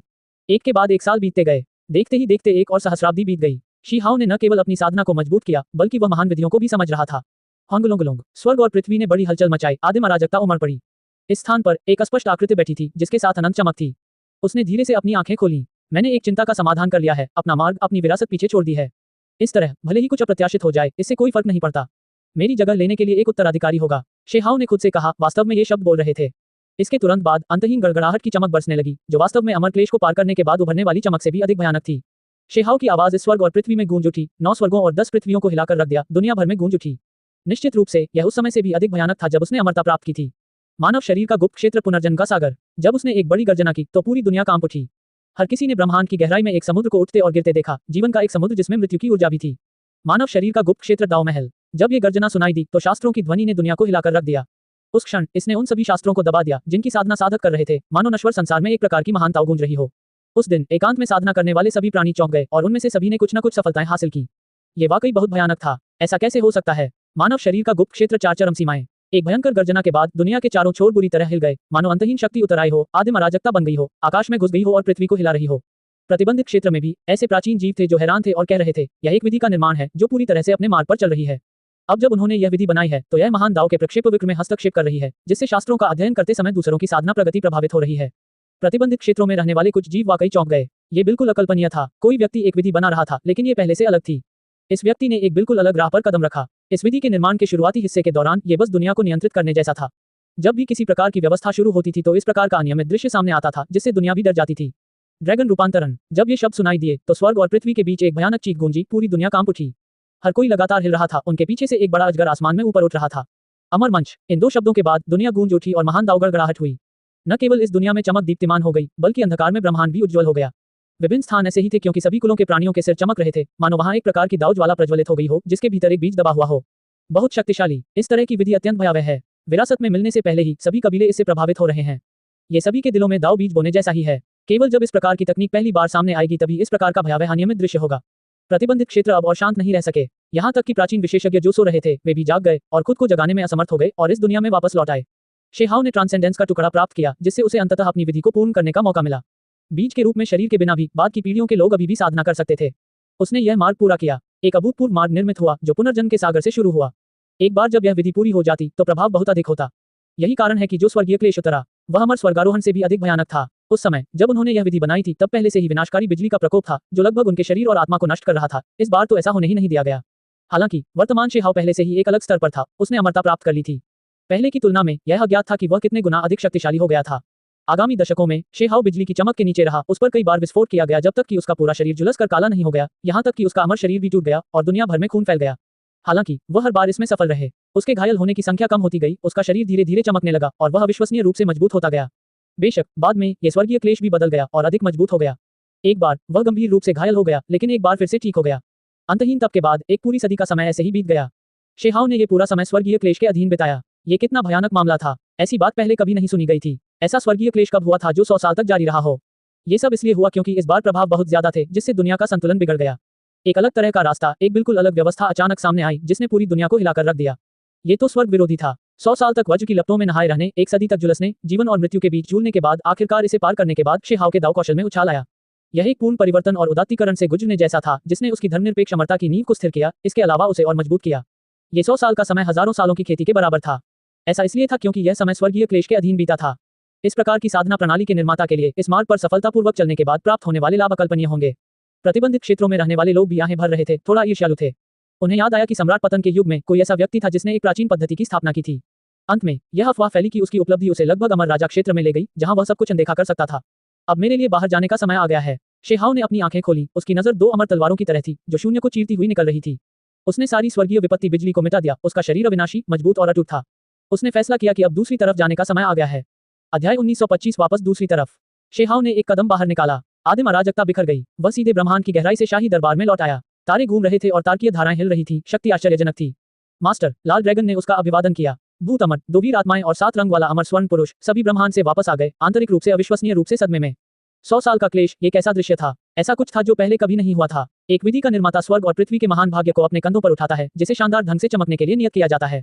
उसकी भविष्य की उपलब्धियां असीम हैं। वहां तत्काल ही प्रतिबंधित क्षेत्र के प्राणी आ गए जिन्होंने उसे बधाई दी तथा महान उपहार लाए जिनमें औषधि पात्रों में दिव्य औषधियां, साथ ही सभी प्रकार की दिव्य गोलियां और अन्य चीजें शामिल थीं। ये पूरी तरह से अभूतपूर्व था। प्रतिबंधित क्षेत्रों ने वास्तव में उन्हें बधाई देने के लिए लोगों को भेजा, इतनी औपचारिकता से काम किया। उस दिन शेहाव ने उन सभी लोगों को विनम्रता से मना कर दिया जो उनसे मिलने आए थे। उन्होंने मुकिंग, स्वर्गीय सींग वाली चींटी और अन्य लोगों को केंद्रीय विशाल महल में बुलाया। अब उन्होंने आधिकारिक तौर पर सिद्धांतों को पारित कर दिया। एक उंगली ने इशारा किया, एक अमर दाव उत्कीर्णन दिखाई दिया, उनके सिर में उकेरा गया ताकि वे कभी न भूलें। गुरु, हमने पहले से ही वर्तमान दुनिया के तरीकों और अमर प्राचीन तरीकों की साधना की है और उनसे बहुत पहले ही परिचित हो चुके हैं। अगर हमें अब अपना रास्ता बदलना पड़े तो क्या ये तब भी उचित होगा? लाल ड्रैगन ने पूछा। बिजली की आत्मा झिझक रही थी। अगर उसने अपना रास्ता बदल दिया तो क्या होगा? मैं जो सिस्टम आगे बढ़ा रहा हूँ उसे आप सभी को याद रखना है। आप इसे संदर्भ के रूप में इस्तेमाल कर सकते हैं। अगर यह उपयुक्त नहीं है तो आप इसे अपने उत्तराधिकारियों को दे सकते हैं। शेहाव ने कहा, मैं इसे सीखूंगा। म्यूकिंग ने कहा। उन्हें इस प्रणाली पर दृढ़ विश्वास था तथा उन्हें शेहाव की अविश्वसनीय क्षमता पर विश्वास था। ऐसा इसलिए था क्योंकि कुछ समय पहले जब शेहाव ने 5 गुप्त लोगों के नाम पुकारे थे तो स्वर्ग और पृथ्वी के बीच होने वाले अनियमित दृश्य बहुत भयानक थे। जब अंतिम 2 शब्द अमर मंच सुनाई दिए तो सभी प्राणियों के सिर चमक उठे, मानो उनके भीतर कोई दाव बीज दबा हुआ हो। इस तरह की विरासत साधारण कैसे हो सकती है? ये निश्चित रूप से स्वर्ग को चुनौती देने वाला मार्ग था। मैं भी इसे सीखूंगा। लाल ड्रैगन ने बिना किसी हिचकिचाहट के अपना निर्णय लिया। शेहाव ने और कुछ नहीं कहा। विधि को पारित करने के बाद वह दूसरी तरफ जाने वाला था, अपनी कुछ सबसे प्रिय इच्छाओं को पूरा करने के लिए। वह वो लिंग र को पूरी तरह से अंधेरे में गिरने की अनुमति नहीं दे सकता था, उसे लाना था। उसी समय वहां महान बुजुर्ग मेंग तियांजिंग भी थे। अगर वह अभी भी दूसरी तरफ थे तो उन्हें बचाना ही था। ये स्पष्ट था कि उजाड़ सीमा के निर्जन क्षेत्र का रास्ता नहीं अपनाया जा सकता था। जब तक वह आगे बढ़ता रहेगा ये पूरी दूसरी तरफ को ये बताने जैसा होगा कि वह अपने रास्ते पर कत्लेआम कर रहा है। ये बहुत स्पष्ट होगा। वह ग्रेट स्कारलेट स्काई बॉर्डर की ओर जाने के लिए तैयार हो गया ताकि वहां रास्ता खोज सके। क्या तुम सच में जाने पर जोर दे रहे हो? प्रतिबंधित क्षेत्र का स्वामी आया। उसने चिंता से भरी एक हल्की आह भरी। शेहाव ने एक विधि बनाई। यह एक महान घटना थी जिसे ब्रह्मांड की सीमाओं से भी महसूस किया जा सकता था। प्रभाव बहुत महान थे। इस पूरी दुनिया ने उसके लिए अनियमित दृश्य उत्पन्न किए, पवित्र वैभव को जारी किया। दूसरों के लिए यह असंभव था कि वे इस बारे में न जाने की क्या हुआ। मैं नहीं चाहता कि तुम्हारे साथ कोई अप्रत्याशित घटना घटे। मैं चाहता हूं कि तुम जीवित रहो और फिर सुरक्षित वापस आ जाओ। प्रतिबंधित क्षेत्र के स्वामी ने कहा। शेहाव ने सिर हिलाकर कहा कि उसे चिंता करने की जरूरत नहीं है। चाहे कुछ भी हो जाए वह दूसरी तरफ नहीं मरेगा। उसे अभी भी बहुत कुछ करना है। यहाँ तक कि उसने खुद भी महसूस किया कि विधि निर्माण पूरा होने के बाद उसका महान दाव मार्ग और भी विशाल हो गया। एक शानदार समतल सड़क उसकी आंखों के ठीक सामने थी। चुपके से युयु स्वर्ग से प्रवेश करो। अंत में प्रतिबंधित क्षेत्र के स्वामी ने एक रास्ता बताया। वह रास्ता युयु स्वर्ग में था। ऐसा कुछ नहीं जो हाल के 2 महान युगों से संबंधित हो, बल्कि एक प्राचीन रास्ता था जो अनंत वर्षों पहले पीछे छोड़ दिया गया था। इसे बहुत समय से बंद कर दिया गया था। प्रतिबंधित क्षेत्र के स्वामी जैसे पुराने राक्षस के अलावा वर्तमान दुनिया में कोई भी इसके बारे में नहीं जानता था। शेहाव ने आदरपूर्वक सिर झुकाया। इसके अलावा वह और क्या कह सकता था? जाने से पहले उसने म्यूकिंग और अन्य लोगों को बुलाया और उन्हें गुप्त रूप से बताया कि वह दूसरी तरफ जा रहा है तथा इस दौरान उन्हें अधिक सावधान रहने को कहा। फिर उसने और भी अधिक व्याख्यान देना शुरू कर दिया, अपनी विधि और दाव को पिछली बार से भी अधिक विस्तार से समझाते हुए। यह मार्ग तोड़ा नहीं जा सकता था, वह चाहता था कि यह प्रणाली आगे भी जारी रहे। उसने दूसरी तरफ जाने की योजना बनाई, लेकिन वह उन्हें डराना नहीं चाहता था जिससे उन्हें उसके आगमन का पता चल जाए। उसने घोषणा की कि वह बाहरी दुनिया के लिए एकांत साधना में प्रवेश कर रहा है। वास्तव में वह पहली जगह जिस पर गया था वह फॉलेन इमोर्टल रिच था। फिर से इस जगह के बाहर आकर उसने फिर से ध्वनि प्रसारित की, ये कहते हुए कि वह अविनाशी शास्त्र में प्रवेश करना और उसकी जांच करना चाहता है। उस दिन फॉलेन इमोर्टल रिच का जवाब अलग था। ये जगह बहुत देर तक शांत रही। अंत में कोई बाहर आया और शी हाओ को अंदर बुलाया। प्रतिबंधित क्षेत्रों से सभी लोगों ने शी हाओ को बधाई देने के लिए लोगों को भेजा, क्योंकि वे उसकी एक अलग साधना प्रणाली के निर्माण से बहुत हैरान थे। इस बार जब वह फिर से फॉलन इमोर्टल रिच पर पहुंचा तो उसे जो व्यवहार मिला वह उम्मीद से बिल्कुल अलग था। इस बार किसी ने उसे नहीं रोका, किसी ने उसे चुनौती नहीं दी या उकसाया नहीं। विधि उस पत्थर की दीवार पर दर्ज है, कृपया जैसा आप चाहें वैसा करें। फॉलन इमोर्टल रिच के लोग ठंडे थे। उन्होंने शी हाओ को ये देखने की अनुमति दी, लेकिन उनका रवैया इतना अच्छा नहीं था। उन्हें लगा कि कबीले ने इस बात की पीढ़ी के युवा को बहुत अधिक महत्व दिया है। शी हाओ ने अपने हाथों को कप के आकार में बनाया, दिखावटी व्यवहार नहीं किया। उसने शुरू में सोचा था कि दूसरा पक्ष उसे ये देखने की अनुमति देगा। अगर वे ऐसा नहीं करते तो उसने आगे भी ऐसा करने की योजना नहीं बनाई। अविनाशी शास्त्र होने के योग्य। शी हाओ ने बहुत देर तक अपनी आंखें बंद रखीं। जब उसने आखिरकार उन्हें खोला तो शुआ की आवाज के साथ चमक ने आसमान को झकझोर दिया, आसमान को चीर दिया। यह एक बेजोड़ शानदार तरीका था। ये शरीर को परिष्कृत कर सकता है, हड्डियों को कठोर बना सकता है, व्यक्ति को मजबूत और अविनाशी, शाश्वत रूप से अविनाशी बना सकता है। ऐसी रिकॉर्डिंग्स थी जिनमें कहा गया था कि अगर कोई एक दिन मर भी जाए तो भी उसका शरीर नहीं टूटेगा, वह जीवित रह सकेगा। लाखों साल बीत जाने के बाद भी उनका शरीर अभी भी उनकी आदिम आत्मा को फिर से बना सकता है। ये तो बहुत ही भयावह था। यहाँ तक कि उनकी मृत्यु के बाद जब उनकी आदिम आत्मा बिखर गई तब भी उनका शरीर एक सच्चे आत्मा का पुनः निर्माण कर सका। हमें यह समझना होगा कि यह एक सच्चा आत्मा था, कोई अन्य आदिम आत्मा नहीं जो उत्पन्न हो रही थी, फिर भी वह वही था। शी हाओ 10 दिनों तक यहाँ खड़े रहे। उन्होंने आंखें बंद कर ली, अविनाशी शास्त्र को अपनी विधि और दाव के साथ सामंजस्य बिठाया, पूरी तरह से नई अंतर्दृष्टि प्राप्त की। उनके लाभ छोटे नहीं थे। अंततः वह गायब हो गया। कई लोगों ने सोचा कि वह एकांतवास में चले गए हैं। वास्तव में वह यूयू स्वर्ग में गया था, ग्रेट स्कारलेट स्काई और अथाह स्वर्ग की तरह ये 9 स्वर्गों में से एक था। उन्होंने ऐतिहासिक अवशेष पाए जिनमें अनगिनत बर्बाद हड्डियां दबी हुई थी। अमर दाऊ धुंध का एक हिस्सा अभी भी निकल रहा था। कोई भी देख सकता था कि वह युद्ध कितना भयानक था। अंत में उसे भूमिगत खंडहरों में एक संरचना मिली। उसने सील खोली, एक काली दरार का अनुसरण करते हुए अपना रास्ता बनाया। 2 महीने बाद शी हाओ का शरीर खून से लथपथ था। वह थका हुआ शरीर घसीटता हुआ उस कठिन और खतरनाक प्राचीन रास्ते से दूसरी तरफ प्रवेश कर गया। जब वह फिर से दूसरी तरफ दाखिल हुआ तो उसने अंतहीन भावनाओं के साथ आह भरी। अतीत में उसे जिन ताइजुन ने बेच दिया था, एक परित्यक्त बच्चे के रूप में देखा गया था, दूसरी तरफ भेजा गया था, बहुत अपमान सहना पड़ा था। वह इस दुनिया में लगभग मर गया था। अब वह फिर आया, हालांकि इस बार उसने खुद ही आगे बढ़ने की पहल की। ये कैसी जगह है? शी हाओ धीरे धीरे आगे बढ़ा। वह अपना वर्तमान स्थान ढूंढने की कोशिश कर रहा था, ये पता लगाने की कोशिश कर रहा था कि वह कहाँ है। इस क्षेत्र में फलते फूलते पौधे और राजसी पहाड़ थे। वास्तव में यहाँ अमर ऊर्जा व्याप्त थी, जो अमर क्षेत्र की अमर ऊर्जा के बराबर थी, जो अत्यंत समृद्ध थी। उसी समय उसे एक असाधारण आभा का एहसास हुआ जिसमें हल्की सुगंध थी। ये दिव्य औषधियों या अमर औषधियों की विशिष्ट गंध थी जो इस समय इस स्थान पर फड़फड़ा रही थी। आखिर वह किस तरह की जगह पर पहुंचा था? शी हाओ उलझन में था। वह सीधे अंदर चला गया। यह क्षेत्र सरल नहीं था, संरचनाओं द्वारा संरक्षित था। अन्यथा अपनी साधना के साथ एक विचार और वह न जाने कितनी दूरी तय कर लेता, सब कुछ उसके दिमाग में आ जाता। शी हाओ ने संपर्क किया। वह अब एक महान संरचना मास्टर था। इस प्रकार का प्राचीन गठन उसके लिए कोई मुद्दा नहीं था। निश्चित रूप से पर्वत श्रृंखला की गहराई में एक ज्वालामुखी था जो अत्यंत महत्वपूर्ण था। इसके आसपास कई आध्यात्मिक औषधियां थीं। दिव्य प्रकाश टिमटिमाता था। यह स्थान एक पवित्र प्राचीन भूमि थी। वह ज्वालामुखी और भी असाधारण था। मैग्मा के अंदर घास का एक डंठल था जो छड़ी की तरह दिखता था, सीधा और सीधा, चमकदार चमक छोड़ता हुआ। ये पूरी तरह से सुनहरे रंग का था, यहाँ तक कि सूर्य से भी अधिक चमकदार। यांग रिटन ग्रास का असली डंठल। शी हाओ दंग रह गया, थोड़ा उलझन में। क्या वह वास्तव में इस तरह की चीज खोजने में कामयाब रहा? यह एक सुनहरे सूरज की तरह था जो बेहद चमकदार चमक बिखेर रहा था, जो दुनिया में शायद ही कभी देखने को मिले। घास का यह डंठल अविश्वसनीय रूप से पवित्र था, बस बहुत चमकदार। अंत में शी हाओ को अभी भी संदेह था, ये वास्तव में यांग रिटन ग्रास हो सकता है। यह अमर औषधि का डंठल नहीं था, फिर भी अमर औषधि से बेहतर था, किसी के जीवन को बचाने में सक्षम था, उन्हें पुनर्जन्म से वापस ला सकता था। इस दवा का मूल्य बहुत ही आश्चर्यजनक था, केवल नाम से ही इसके प्रभाव का पता चल जाता था। शी हाओ ने बहुत देर तक इसका अध्ययन किया। जब उसे इस संरचना की स्थिति के बारे में पता चला तो वह सावधानी से घास के इस डंठल के पास पहुंचा। इसमें स्पष्ट रूप से एक आत्मा थी जो चिल्लाना चाहती थी। अंत में इसे उनके द्वारा सील कर दिया गया और फिर सीधे खोदकर एक स्थानिक कलाकृति में फेंक दिया गया। इस औषधि का मूल्य बहुत अधिक था, केवल इस घास का अर्थ था कि उसकी यह यात्रा व्यर्थ नहीं गई। जब शी हाओ इस पर्वत श्रृंखला से बाहर निकला तो उसने एक अजीब सा भाव प्रकट किया। दूसरी तरफ एक प्राचीन गुफा थी जिसमें से अमर ऊर्जा निकलती थी। वहां कोई बैठा हुआ था, साधना कर रहा था। तुम बाहर कैसे निकल आए? तुम कौन हो? तुम उस पवित्र भूमि में प्रवेश करने की हिम्मत करते हो जहां स्कारलेट किंग ने महान औषधि उगाई थी, बेशर्म। गुफा में मौजूद प्राणी चिल्लाया। यह एक अमर प्राणी था। वह इस पवित्र भूमि की रक्षा के लिए यहाँ बैठा था। अधिक सटीक रूप से कहें तो ये यांग रिटन ग्रास की रक्षा के लिए था। Scarlett king. शी हाओ की आंखें थोड़ी सिकुड़ गईं। स्कारलेट किंग से जुड़ी बहुत सी किंवदंतियां थीं। कुछ लोगों ने कहा कि उसने स्कारलेट किंग फनेस का इस्तेमाल 9 स्वर्गों के अमर राजा को परिष्कृत करने के लिए किया था, लेकिन वह खुद भी गंभीर रूप से घायल था, हमेशा एकांत में रहता था, इस पूरे महान युग में कभी प्रकट नहीं हुआ। क्या ये हो सकता है कि स्कारलेट किंग के साथ वास्तव में कुछ महान हुआ हो जिसके कारण उसे हमेशा एकांत में रहना पड़ता है? शी हाओ ने खुद से कहा। फिर उसने उपहास किया। अगर ऐसा था तो वह निश्चित रूप से उसके लिए यांग रिटन ग्रास का यह डंठल नहीं छोड़ सकता था, क्योंकि यह बेहद उपयोगी होगा। हान दोनों ने लगभग एक ही समय पर कार्रवाई की। वह अमर प्राणी क्रोधित था। एक रहस्यमय व्यक्ति उनकी शुद्ध भूमि में प्रवेश कर गया, जिससे वह नाराज हो गया। ये किस तरह की जगह थी? ये स्कारलेट किंग की महान औषधीय भूमि थी। बाहरी लोग कैसे हिम्मत कर सकते थे? यह अमर प्राणी चौंक गया। शेहाव के प्रहार से वह हाथ खूनी धुंध के विस्फोट में बदल गया। उसने बस एक उग्र चीख निकाली, फिर भी अंत में उसने पाया कि महान हाथ पहले से ही उसके चारों ओर लिपटा हुआ था, उसे अपने भीतर जकड़ रहा था।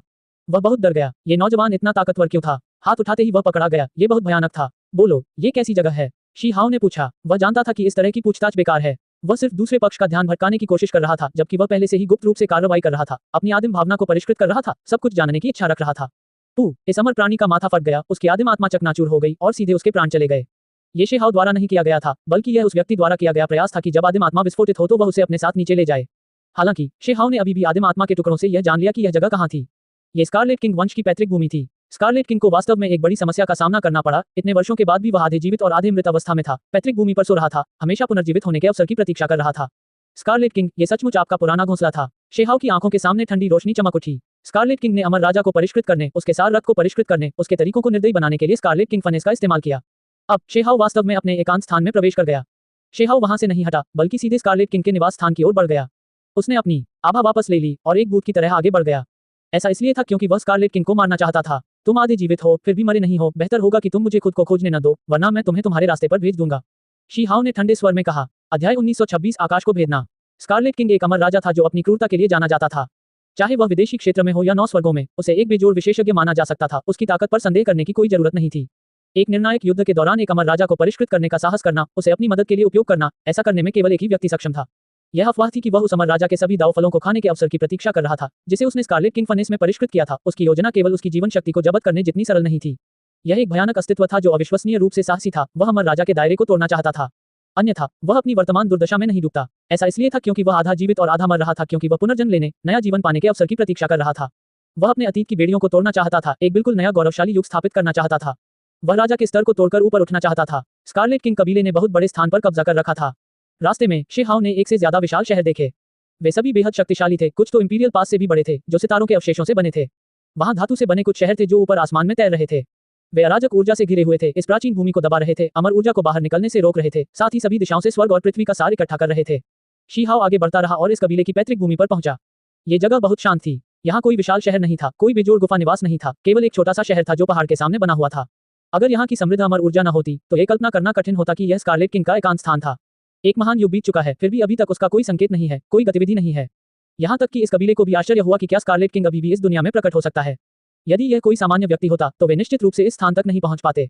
हालांकि शेहाव बहुत शक्तिशाली था। कई खतरनाक स्थानों से गुजरते हुए, उन क्षेत्रों से भी बचते हुए जहां अमर प्राणी गश्त करते थे, धीरे धीरे स्कारलेट किंग के एकांत स्थान के पास पहुंचता गया। उनकी सफल उन्नति का एक और भी बड़ा कारण था। एक महान युग बीत जाने के बाद भी अभी भी कोई ऐसा नहीं था जिसने स्कारलेट किंग को प्रकट होते देखा हो, यहाँ तक कि थोड़ी सी भी गतिविधि नहीं हुई हो, इसलिए ये कबीला भी सुन्न हो गया। ये जगह इतने लंबे समय तक कभी नहीं बदली थी, हर साल एक जैसी ही। ये पूरे एक महान युग के लिए ऐसा ही था, इसलिए हर कोई थोड़ा लापरवाह हो गया, लंबे समय तक अपनी गश्त में आलसी हो गया। हालांकि ये छोटा सा मिट्टी का शहर अभी भी एक प्रतिबंधित क्षेत्र था। सामान्य तौर पर कबीले के प्रत्यक्ष वंशजों को भी यहाँ पैर रखने की अनुमति नहीं थी, उन्हें स्कारलेट किंग की खेती में बाधा डालने की अनुमति नहीं थी। इस स्थान पर केवल कुछ अनुयायी ही थे जो इस स्थान के रख रखाव के प्रभारी थे। शहर के प्रवेश द्वार पर कुछ लोग बिखरे हुए थे जो इस जगह की रखवाली के लिए जिम्मेदार थे। वे लोग उतने सतर्क नहीं थे, बल्कि बेहद आलसी थे। ऐसा इसलिए था क्योंकि इस जगह की रखवाली करना बहुत ही सूखा और नीरस था। उन्हें पूरे दिन इस प्रतिबंधित क्षेत्र का सामना करना पड़ता था, फिर भी वे कोई भी ऊंची आवाज निकालने की हिम्मत नहीं कर पाते थे, बस यहाँ बैठकर और अपना समय बिताने के लिए झपकी ले पाते थे। शेहाव शहर में घुसा, चुपके से अंदर घुसा, सबसे प्राचीन और भव्य जागीर की ओर बढ़ा। एक छोटे पत्थर के पहाड़ के अंदर उस जगह के चारों ओर एक ऊंची आंगन की दीवार थी, जिसके चारों ओर अंतहीन अमर ऊर्जा घूम रही थी।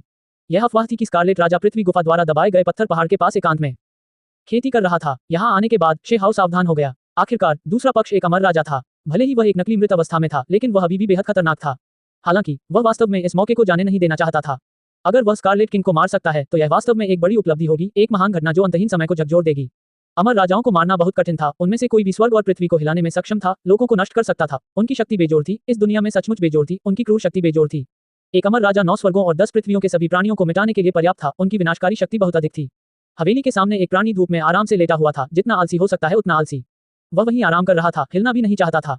उसने पहले ही शेहाव को देखा था, उसके चेहरे पर हैरानी का भाव दिखाई दे रहा था। उसने अपना मुंह खोला, उससे कुछ पूछना चाहा, लेकिन अंत में वो बिल्कुल भी नहीं हिला, केवल एक अजीब भाव से उसे घूरता रहा। शेहाव ने अपना असली शरीर नहीं दिखाया, उसका शरीर स्पष्ट था। वह यहाँ चला आया, सर्वोच्च आभा को छोड़ते हुए, अपनी असली साधना को छिपाते हुए। जब से वह प्रकट हुआ है, वह स्वाभाविक रूप से इस प्राणी को पकड़ना चाहता था, इस जगह के रहस्यों का पता लगाना चाहता था। इस प्रक्रिया के दौरान उसने पहले से ही कई गठन बैनर बनाए हैं जो इस क्षेत्र को सील कर रहे हैं। समय का राक्षस। शेहाव का दिमाग उछल पड़ा। ये स्कारलेट किंग वंश का मूल शरीर था, इस कबीले का प्रत्यक्ष वंशज। हालांकि उसे दूसरे पक्ष के शरीर से कोई अमर आभा महसूस नहीं हुई। उनका मानना था कि एक ही कदम दूसरे पक्ष को नष्ट करने के लिए पर्याप्त था। शेहाव आगे बढ़ा और इस टाइम बीस्ट को घूरने लगा। ये पूरी तरह से लाल रंग का था। इसका सिर बाढ़ के ड्रैगन का और शरीर शेर का था, फिर भी इसका शरीर फर या तराजू से ढका नहीं था, बल्कि लाल रंग की हड्डी के स्पर्श थे। वे सख्त थे, बर्फ की ठंडी चमक के साथ टिमटिमा रहे थे। यह इतिहास के सबसे भयानक कुलों में से एक था। टाइम बीस्ट, उन्होंने समय को पूरी तरह से पकड़ लिया, पूरी तरह से अजेय। अतीत से लेकर अब तक उनसे निपटने के लिए बहुत सारे विशेष तरीके नहीं थे। उन्हें एक अपराजित कबीले के रूप में माना जाता था। एक अपरिचित साधक द्वारा नीचे देखे जाने पर टाइम बीस्ट के चेहरे पर ठंडक छा गई, उसके शरीर से हल्का दबाव निकला। उसने ठंडे स्वर में पूछा, तुम कौन हो? एक अकेला साधक। मैंने सुना कि स्कारलेट किंग यहाँ एकांत में साधना कर रहा था, इसलिए मैं खजाने की तलाश में आया हूँ। शेहाव की आंखें चमक उठी। बेलगाम, यह ऐसी जगह कैसे हो सकती है जहाँ तुम पहुंच सकते हो? टाइम बीस्ट का चेहरा उतर गया। बस एक परित्यक्त भूमि। स्कारलेट किंग की मृत्यु संभवतः अनगिनत साल पहले हो चुकी है। आपका टाइम बीस्ट कबीला पहले से ही दिव्य वेदी से गिर रहा है। ऐसा नहीं है कि मेरे कबीले में कोई अमर राजा नहीं है, इसलिए आज मेरी यात्रा को कोई बड़ी बात कैसे माना जा सकता है? शेहाव बिल्कुल भी जल्दी में नहीं था, वह घातक गंभीरता से बकवास बोल रहा था। स्कारलेट किंग का एकांत स्थान, क्या ये वास्तव में ऐसी जगह है जहां तुम बेतरतीब ढंग से घुसने की हिम्मत कर सकते हो? भले ही तुम्हारे पीछे कोई बेजोड़ प्राणी हो, फिर भी उसे अपना सिर नीचे करके आना होगा, अपने अपराधों को स्वीकार करना होगा। वह तुम्हारी रक्षा करने में असमर्थ है। बस मेरे पीछे कबीले में वापस आओ और मौत को स्वीकार करो। मैं तुम्हें थोड़ा आसान मरने का मौका दूंगा। टाइम बीस्ट ने ठंडे स्वर में कहा। इसकी साधना उतनी महान नहीं लगती थी, लेकिन इसमें एक प्रकार का अहंकार था, जिससे व्यक्ति को ऐसा महसूस होता था मानो वह कहीं अधिक श्रेष्ठ है, तथा वह शेहाव को एक नश्वर को नीची दृष्टि से देखता था। अगर स्कारलेट किंग यहाँ आए और ये बातें कहीं, तो यह अभी भी स्वीकार्य है। हालांकि तुम भी हर चीज पर उंगली उठाने और निर्णय सुनाने, दुनिया को आदेश देने की हिम्मत रखते हो। शेहाव ने मजाक में कहा। फिर वह आगे बढ़ा और एक बड़ा हाथ बढ़ाया। यह हल्का सुनहरा रंग का था और उसने सीधे उस लाल रंग के प्राचीन जानवर को पकड़ लिया। छी, समय का जानवर बहुत हैरान था। समय के टुकड़े इधर उधर फड़फड़ाने लगे। हालांकि उसकी साधना अभी भी उतनी गहरी नहीं थी, फिर भी वह शेहाव के हमले से बच गया। इससे वह स्तब्ध रह गया। वह वर्तमान में किस साधना स्तर पर था? उसने पहले ही नश्वर दुनिया में अमरता प्राप्त कर ली थी। एक प्राणी जिसका साधना क्षेत्र उसके अपने से भी कम था, वास्तव में इस हमले से बच सकता था। ये वास्तव में एक सरल मामला नहीं था। सबसे चौंकाने वाली बात यह थी कि इस टाइम बीस्ट ने अपने द्वारा लगाए गए सभी बंधनों को तोड़ दिया और सीधे मनों में पत्थर के पहाड़ की ओर बढ़ गया। शेहाव घबरा गया, उसे लगा कि यह बुरा है। अमर शक्ति का उपयोग न करके उसने लापरवाही बरती। अगर यह टाइम बीस्ट इस क्षेत्र से भाग गया, जिसे इस संरचना ने सील कर दिया था, तो सब कुछ उजागर हो जाएगा। छी, उसे किसी भी तरह का डर नहीं लगा। उसने अपना मुंह खोला और तलवार की रोशनी की एक किरण थूकी। एक शानदार तारकीय धारा चमक उठी, अमर ऊर्जा उमड़ पड़ी। एक चौंकाने वाला प्रक्षेपवक्र खींचती हुई, शून्य को चीरती हुई, आगे बढ़ती हुई। रक्त की चमक फूट पड़ी। शेहाव ने अपनी महान जादुई शक्ति का इस्तेमाल किया, अपने जन्मजात मूल सार को प्रेरित किया, एक बेजोड़ अमर तलवार बनाई जिसने टाइम बीस्ट के शरीर का आधा हिस्सा काट दिया। आओ, समय का जानवर गुस्से में था, उसने एक धीमी दहाड़ लगाई। उसका शरीर विकृत हो गया, समय इधर उधर घूमने लगा, समय खुद ही ठोस पदार्थ में बदल गया, उसके चारों ओर लिपट गया। वह संरचना से बाहर निकल गया, पत्थर के पहाड़ में घुस गया। फिर वह पलक झपकते ही गायब हो गया। ये बहुत ही अजीब था। टाइम बीस्ट की साधना अभी भी पर्याप्त नहीं थी, अमर क्षेत्र में प्रवेश नहीं कर पाई थी, फिर भी वह बच सकता था। इस बात ने शेहाव को भी चौंका दिया। श्वा, उसने शरीर के उस आधे हिस्से को जमीन से उठाया और बाद में समय के प्राकृतिक नियमों पर शोध करने के लिए उसे सुरक्षित रख लिया। बेशक अंत में वह निश्चित रूप से उसे भूनकर खाएगा। ये पहली बार नहीं था जब उसने इस तरह का काम किया था, इससे पहले भी उसने स्कारलेट किंग के वंशज ची मिंगहों की हत्या की थी। हां, वह पत्थर का पहाड़ कांप उठा, धुंधली अराजक ऊर्जा छोड़ रहा था। ये बहुत समृद्ध था, अमर ऊर्जा पागलपन की हद तक बढ़ रही थी, वह जगह तीव्रता से हिल रही थी। शेहाव की अभिव्यक्ति बदल गई। वह वास्तव में अपने तरीके से हत्या करना चाहता था, लेकिन वह जानता था कि उसने पहले ही इस जगह को खतरे में डाल दिया है। भले ही स्कारलेट किंग आधा जीवित और आधा मृत था, एक बार जब वह चौंक गया तो वह शायद उसे फिर से नहीं मार सकता था। ये टाइम बीस्ट की पैतृक भूमि थी, यहाँ सभी प्रकार की संरचनाएं रखी गई थी। बाहर इस कबीले के विशेषज्ञों का एक समुद्र था, एक बार जब वे सभी कार्य करते तो निश्चित रूप से अन्य कबीलों के शक्तिशाली व्यक्ति सहायता के लिए आते। शेहाव ने भौहें सिकोड़ी। वह तेजी से आगे बढ़ता हुआ चला गया। निश्चित रूप से उसके पीछे एक भयानक आभा उमड़ पड़ी। आसमान में एक ज्वलंत लाल अखंड भट्टी दिखाई दी, जो ऊपर नीचे हो रही थी। ये स्कारलेट किंग फनेस था, जो अतीत और वर्तमान को हिला रहा था। ये वास्तव में वह कलाकृति थी जिसने एक अमर राजा को दबाया और मार डाला था। इसके अलावा बाद में उसे अंदर बंद कर दिया और उसे परिष्कृत किया। अभी एक हल्के झटके के साथ कुछ बड़े तारे पहाड़ों और नदियों से टकराकर नीचे गिर पड़े।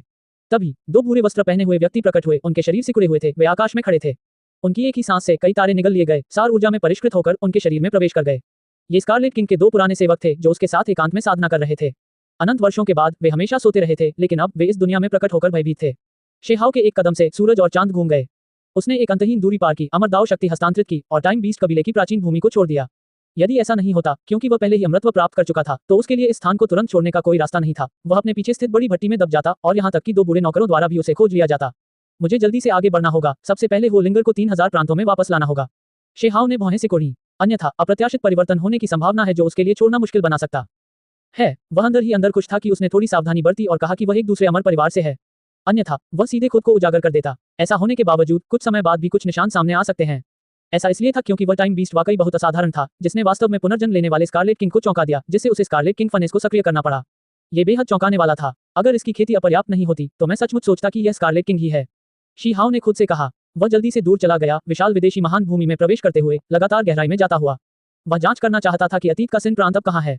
यदि वह होलिंगर को ढूंढना चाहता था तो उसे स्वाभाविक रूप से सिन प्रांत जाना होगा। जब उसने अतीत के बारे में सोचा तो शेहाओ भावुक होकर आंखें भरने लगा। अतीत में वह एक कैदी के रूप में आया था, उसका जीवन और मृत्यु दूसरे पक्ष के विचार से तय होती थी। अब उसने अपने रास्ते पर कत्लेआम करने की पहल की। कुछ समय बाद ही शिहाओ को पता चल गया कि सिन प्रांत कहाँ है। यह कोई रहस्य नहीं था। उस समय अमर राजा अनलान पागल हो गया था। जब दोनों राज्य अंततः अलग थलग पड़ गए तो उसने आसमान को कवर करने वाले अपने विशाल हाथ को आगे बढ़ाने, इंपीरियल पास की दीवारों को तोड़ने, 3000 प्रांतों में प्रवेश करने और सिन प्रांत पर कब्जा करने के लिए एक बड़ी कीमत चुकाई। अब सिन प्रांत मध्य क्षेत्र में था। यह क्षेत्र बहुत ही भयानक था जहाँ कई अमर राजा शासन करते थे। उनमें अमर राजा अनलान, अमर राजा शुतुओ, साथ ही भयानक रूप से बुरे अमर राजा वुशुंग भी शामिल थे।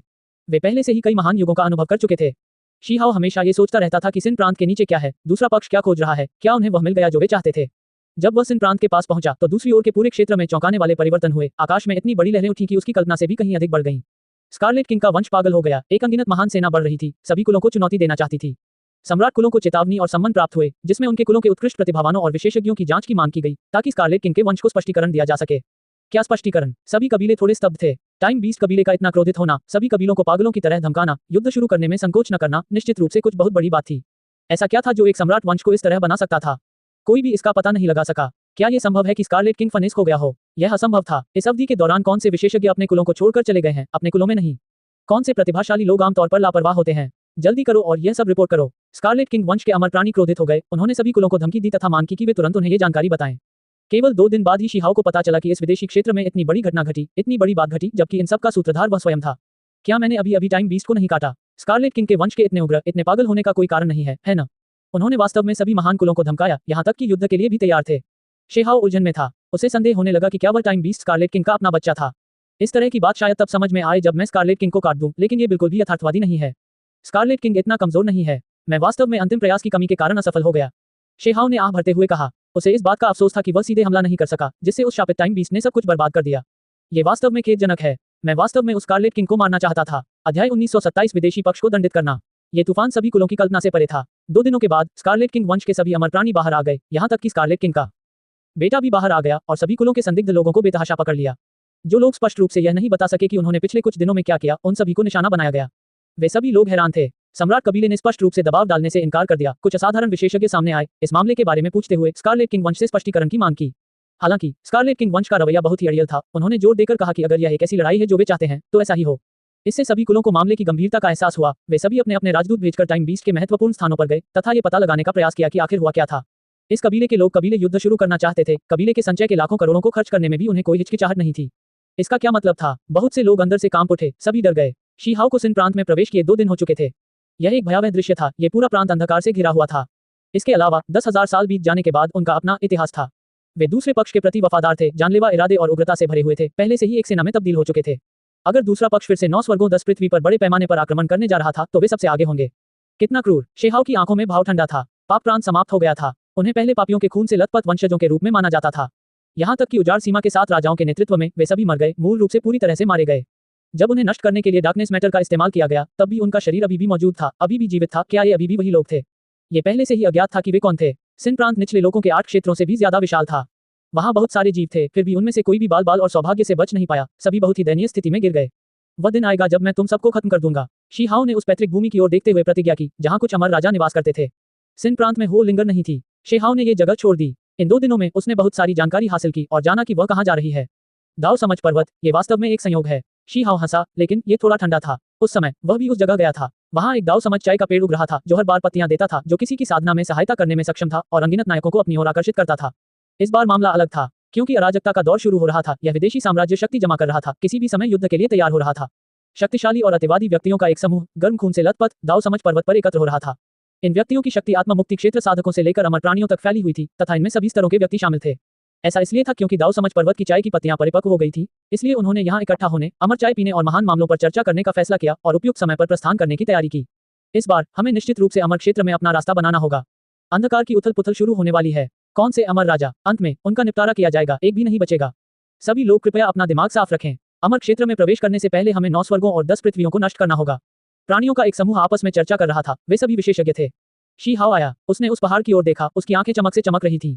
उन्होंने उस आभा तंतु को महसूस किया जो वास्तव में एक प्राचीन वृक्ष था जो उस पर्वत पर स्थित था और जिससे एक महान दाव आभा निकलती थी। दाव कॉम्प्रिहेंशन टी ट्री शुरुआती वर्षों में ये शीर्ष 3 पैतृक जड़ों में स्थान पाने के लिए पर्याप्त था, सबसे प्रसिद्ध अमर औषधियों में से एक। यहाँ तक कि जब अमर राजा इस पेड़ की चाय पीते थे तो उन्हें कुछ ज्ञान प्राप्त होता था जिसका मूल्य मापना असंभव है। दुर्भाग्य से यह एक आपदा से पीड़ित था। इस पैतृक जड़ को किसी ने काट दिया, जड़ों को आधे में विभाजित किया, अलग अलग जगहों पर लगाया, जिससे औषधीय प्रभाव कम हो गया। विदेशी क्षेत्र का डंठल ठीक दाओ समझ पर्वत पर था। हालांकि शेहाओ को पहले भी कैदी के रूप में लिया गया था, लेकिन उन्होंने यहाँ एक बड़ी लड़ाई लड़ी थी और दाओ कॉम्प्रिहेंशन चाय की पत्तियों का एक बड़ा हिस्सा हासिल किया था। आज उन्हें इस पहाड़ पर चढ़ने की पहल करते हुए पुरानी यादों की राह पर चलते हुए देखा जा सकता है। अमर चाय प्राचीन वृक्ष, जब से इसे काटा गया है, अमर स्तर के अस्तित्व शायद ही कभी यहाँ आए। यहाँ के अधिकांश विशेषज्ञ नश्वर दाव स्तर के साधक थे जो अवसरों को जब्त करने के लिए यहाँ आए थे। हालांकि आज यह अलग था। पहाड़ पर कुछ अमर प्राणी थे और वे सभी प्रसिद्ध व्यक्ति थे। न केवल वहां नव उन्नत अमर प्राणी थे जो एक क्षेत्र पर शासन करते थे और उनमें असाधारण प्रतिभाएं थीं, बल्कि वहां पुरानी पीढ़ी के विशेषज्ञ भी थे जो एक क्षेत्र की देखरेख करते थे। उनके शरीर से अविश्वसनीय रूप से भयानक घना अराजक कोहरा फैल रहा था। यह नश्वर दाव स्तर के साधकों के अवसरों को जब्त करने के बराबर था। उनके यहाँ रहते हुए अन्य लोग अभी भी दाव समझ चाय की पत्तियों को कैसे जब्त कर सकते थे। वास्तव में ये बिल्कुल वैसा ही था। हर अमर प्राणी के सामने जेड कप रखे हुए थे जिनसे खुशबू की कुछ बूंदें निकल रही थी। ये दाव कॉम्प्रिहेंशन चाय के पानी से भरे हुए थे। उन्हें इसके लिए लड़ने की जरूरत नहीं थी। वहां पहले से ही लोग थे जो पत्तियां तोड़ रहे थे, उन्हें गर्म पानी में भिगोने में मदद कर रहे थे। इन लोगों में एक बात समान थी कि वे सभी चरमपंथी थे तथा भविष्य के अभियान की व्यवस्था पर चर्चा कर रहे थे। 9 स्वर्ग और 10 पृथ्वी को बहुत पहले ही नष्ट कर दिया जाना चाहिए था। एक बर्बाद जगह वास्तव में अब तक चारों ओर फैली हुई है। जब उस वर्ष उन अमर राजाओं की मृत्यु हो गई तो उस दुनिया को पहले ही पतन की ओर जाना चाहिए था। वह स्थान वर्तमान में खेती रहित युग में है। अगर हम अपना रास्ता बनाते हैं तो ये हमारे लिए प्रतिकूल होगा। पहाड़ की तलहटी में कई साधक भी बैठे थे। उनकी आकृतियां घनी थीं। वे सभी वीर व्यक्ति थे, विशेष रूप से नश्वर दाव डोमेन साधक। वे सभी विभिन्न कुलों से प्रसिद्ध व्यक्ति थे। वे मूलतः दाव समझ चाय के लिए आए थे। अब यहाँ आए अमर प्राणी और भी अधिक असाधारण थे, इसलिए इस चाय समारोह का अर्थ अलग हो गया। मैंने सुना है कि हाल के वर्षों में हमारे क्षेत्र ने 9 स्वर्गों 10 पृथ्वी में प्रवेश करने की कोशिश की, लेकिन अंत में कुछ सैनिक हो गए। ये सब हुआन से संबंधित है। जब हुआन का नाम फिर से आया तो कई लोगों के चेहरे के हाव भाव बदल गए। कुछ लोग गुस्से में थे तो कुछ दांत पीस रहे थे। ये खास तौर पर सम्राट कुलों के मामले में था। उनके चेहरे के हाव भाव बेहद बदसूरत थे। अतीत में शेहाओ ने यहाँ अपनी महान शक्ति का प्रदर्शन किया था, सभी प्रतिस्पर्धियों को पराजित किया था तथा बड़ी मात्रा में दाव कॉम्प्रिहेंशन चाय की पत्तियों पर कब्जा किया था। बाद में वह वास्तव में भाग गया और फिर लगातार इस पक्ष से लड़ता रहा। यह अफवाह थी कि वह अब 9 स्वर्गों और 10 पृथ्वियों का नेतृत्व कर रहा था और इस पक्ष के प्राणियों को आगे बढ़ने से रोक रहा था। मैंने वास्तव में कभी उम्मीद नहीं की थी कि अतीत का नश्वर दाव साधक अब अमर प्राणियों का भी सामना कर सकता है। किसी ने आह भरते हुए कहा, यह महसूस करते हुए कि यह समझ से परे था। कुछ लोगों की नज़र में हुआंग की तुलना एक अति विकसित अंधकार में प्राणी से की जा सकती थी। हुआंग एक इंसान से ज्यादा कुछ नहीं है, उसमें इतनी खास बात क्या है? 9 स्वर्ग और 10 पृथ्वी मिलकर क्या हो सकते हैं? ये बर्बाद धरती से ज्यादा कुछ नहीं है। उस समय मेरे पूर्वजों ने पहले भी अपने तरीके से नरसंहार किया था। व्यक्तिगत रूप से एक से ज्यादा सच्चे अमर लोगों को मार डाला था, उन्हें गुलाम बनाकर वापस लाया था। यहाँ तक कि अब भी वे मेरे कबीले में नौकरों की तरह पाले जाते हैं। हाँ, मेरे कबीले में भी ऐसे ही नौकर हैं। उनकी आदिम आत्माएं दबा दी गई हैं, उनके शरीर पर बेड़ियां डाल दी गई हैं। वे वाकई सबसे वफादार गुलाम बन गए हैं। एक और व्यक्ति जोर से हंसा। ये कुछ युवा थे, जंगली और बेकाबू, सभी बेहद घमंडी, 9 स्वर्गों और 10 पृथ्वियों को नीची नजर से देखते थे। वे ये स्वीकार नहीं कर सकते थे कि 9 स्वर्गों में उनसे ज्यादा शक्तिशाली कोई है। हालांकि उन्होंने जो कहा वह पूरी तरह से खाली शब्द नहीं थे।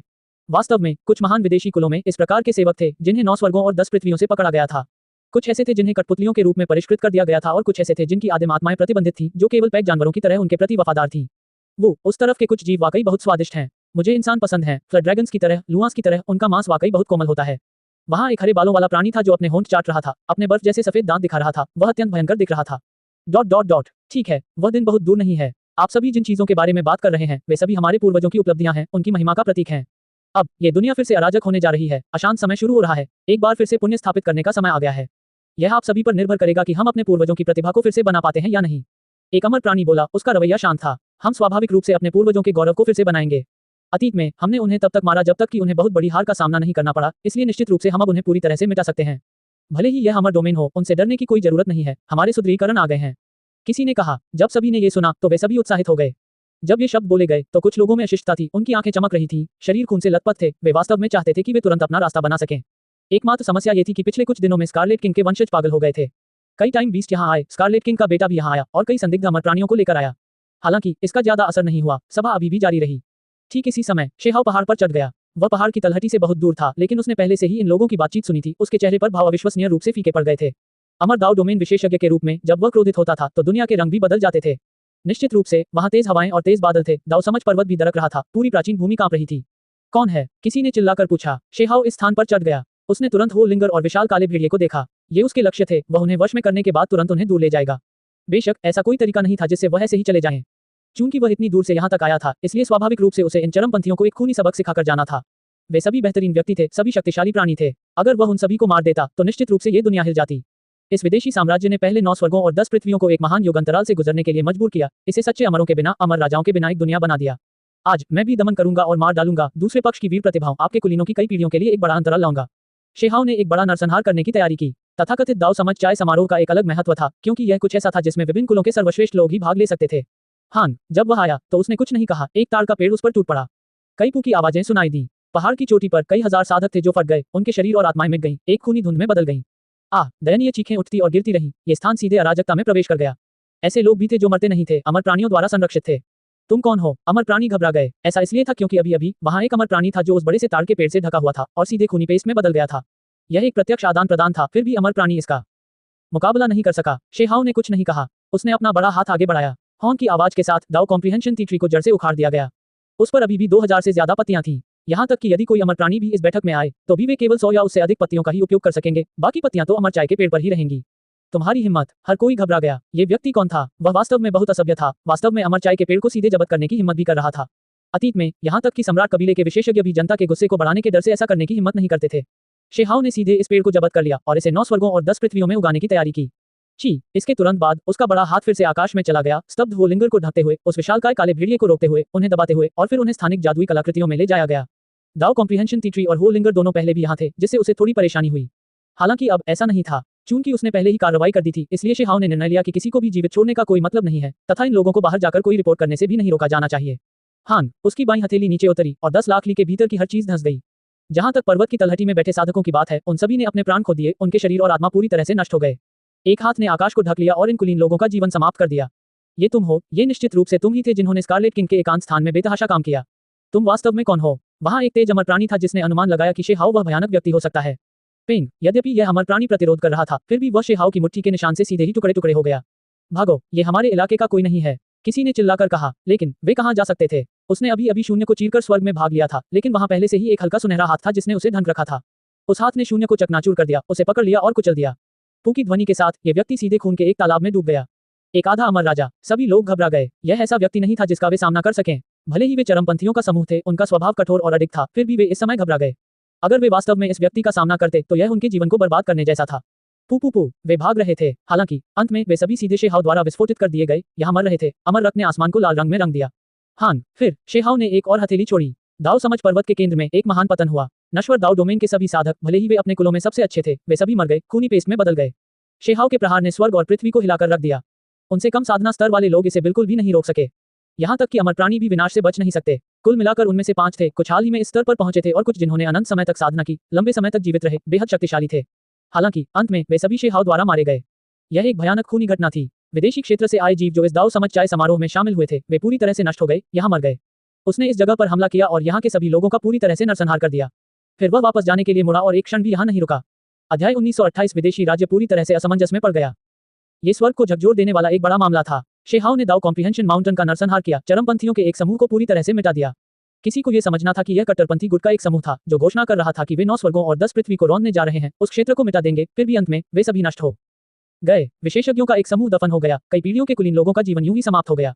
शेहाओ के एक हाथ ने आकाश को ढंक लिया, उनमें से एक भी व्यक्ति को भागने नहीं दिया, अविश्वसनीय रूप से लौह रक्त वाला। उसके तरीके भयंकर थे। उसने दाव समझ पर्वत पर एकत्र हुए सभी कुलीनों को मिटा दिया। आसपास एक के बाद एक गठन के झंडे उठे जो प्रकाश की लकीरों में बदल गए और शीहाओ के पीछे पीछे बाहर निकल आए। यह एक ऐसी व्यवस्था थी जिसे उसने पहले से ही इस डर से व्यवस्थित किया था कि लोग भाग जाएंगे, लेकिन इसलिए भी कि वह इस जगह को बंद करना चाहता था क्योंकि उसे डर था कि अन्य स्थानों के विशेषज्ञ भयभीत हो जाएंगे और स्वर्ग की प्रतिक्रिया को बंद करने के लिए ऐसा कर रहा था। हालांकि वह जानता था कि इसे छिपाने का कोई तरीका नहीं था।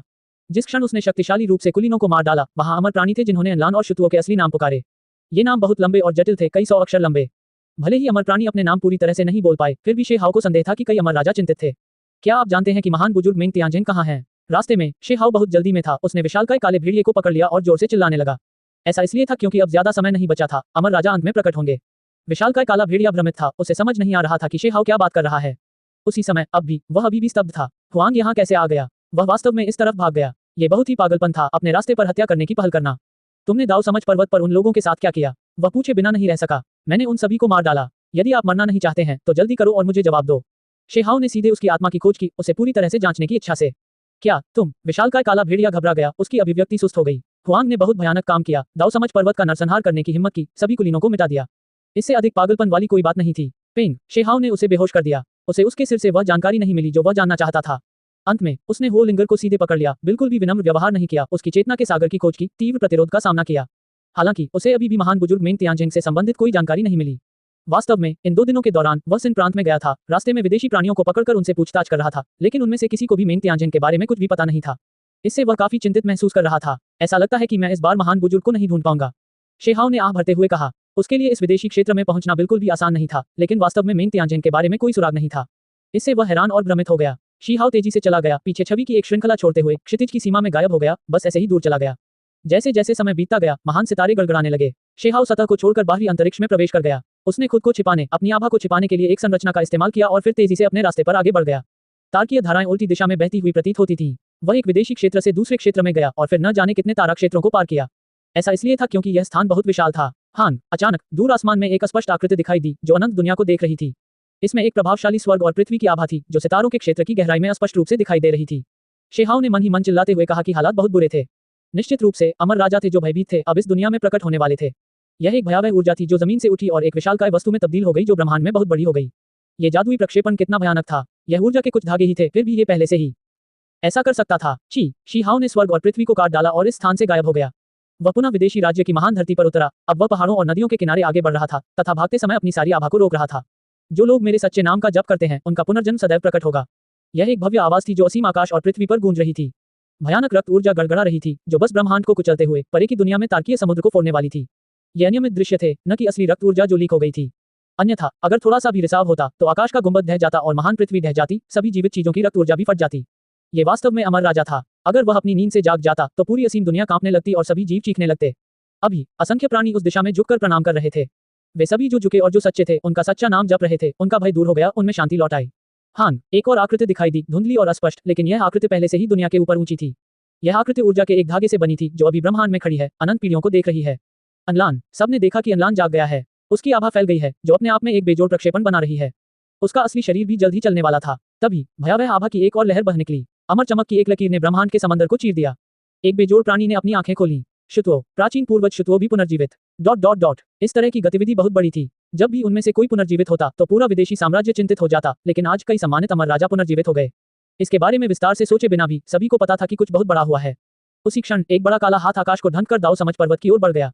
यह स्थान पहले से ही खंडहर में बदल चुका था, सारा जीवन समाप्त हो चुका था। जो कुछ भी पीछे बचा था वह राख थी, क्योंकि बर्बाद हुए खून को भी शेहाओ ने जलाकर राख कर दिया था। ऐसा समय को रोकने के लिए किया गया था ताकि अमर राजाओं को बारीकी से जांच करने से रोका जा सके।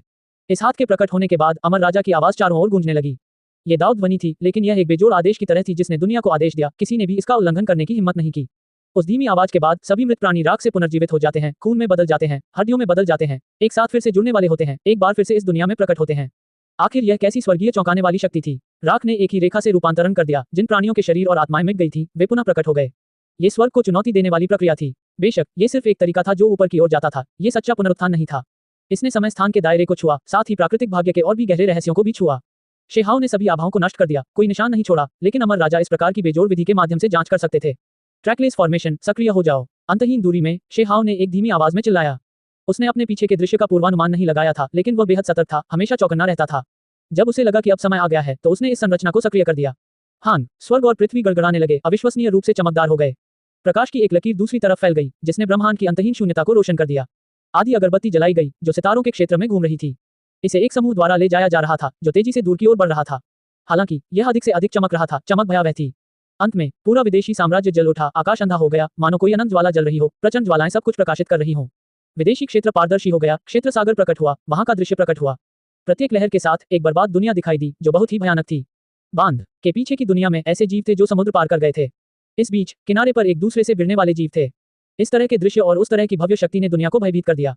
ये बेजोड़ निषिद्ध अस्तित्व थे जिन्हें अनंत काल तक कभी नहीं देखा गया था। क्षेत्र उन्मूलन, ये धूपबत्ती शेहाओ द्वारा जलाई गई थी। इसके अलावा एक गठन द्वारा ले जाया गया, तेजी से विदेशी क्षेत्र में आगे बढ़ रहा था। इसने अंतहीन अंतरिक्ष को पार कर लिया, इसका सटीक स्थान ट्रैक करना मुश्किल है। शेहाओ के यहाँ आने का कारण यह नहीं था कि उसने अपनी भावनाओं को अपने निर्णयों को प्रभावित करने दिया। ये केवल उसके लिए महत्वपूर्ण एक लड़की को बचाने और महान बुजुर्ग मेंग तियांजिन को बचाने के लिए नहीं था, बल्कि वह इस क्षेत्र को गंभीर रूप से नुकसान पहुंचाना चाहता था। वह हमेशा से ही अगरबत्ती जलाना चाहता था, अब जब मौका आया तो उसने पूरी ताकत लगा दी। तुम सबने मेरे लोगों, मेरे पूर्वजों का कत्लेआम किया है, आज तुम्हें ब्याज चुकाना होगा, कीमत चुकानी होगी। शीहाओ ने धीमी आवाज में कहा। उसकी आंखें चमक उठी और सावधानी पूरी तरह से हवा में उड़ गई। होंगलोंग, जब ये धूपबत्ती प्रकट हुई तो अमर राजाओं ने गंभीर भाव प्रकट किए। न केवल उनके प्रक्षेपण प्रकट हुए, बल्कि उनके वास्तविक शरीर ने भी अपनी आंखें खोली। दृष्टि की कई रेखाएं दिव्य भालों की तरह दुनिया को भेदती हुई, आकाश के गुंबद को ढकती हुई, उस धूपबत्ती की तलाश में। उसी समय दाऊ समझ पर्वत के सभी जीव पुनः विस्फोटित हो गए और धूल में बदल गए।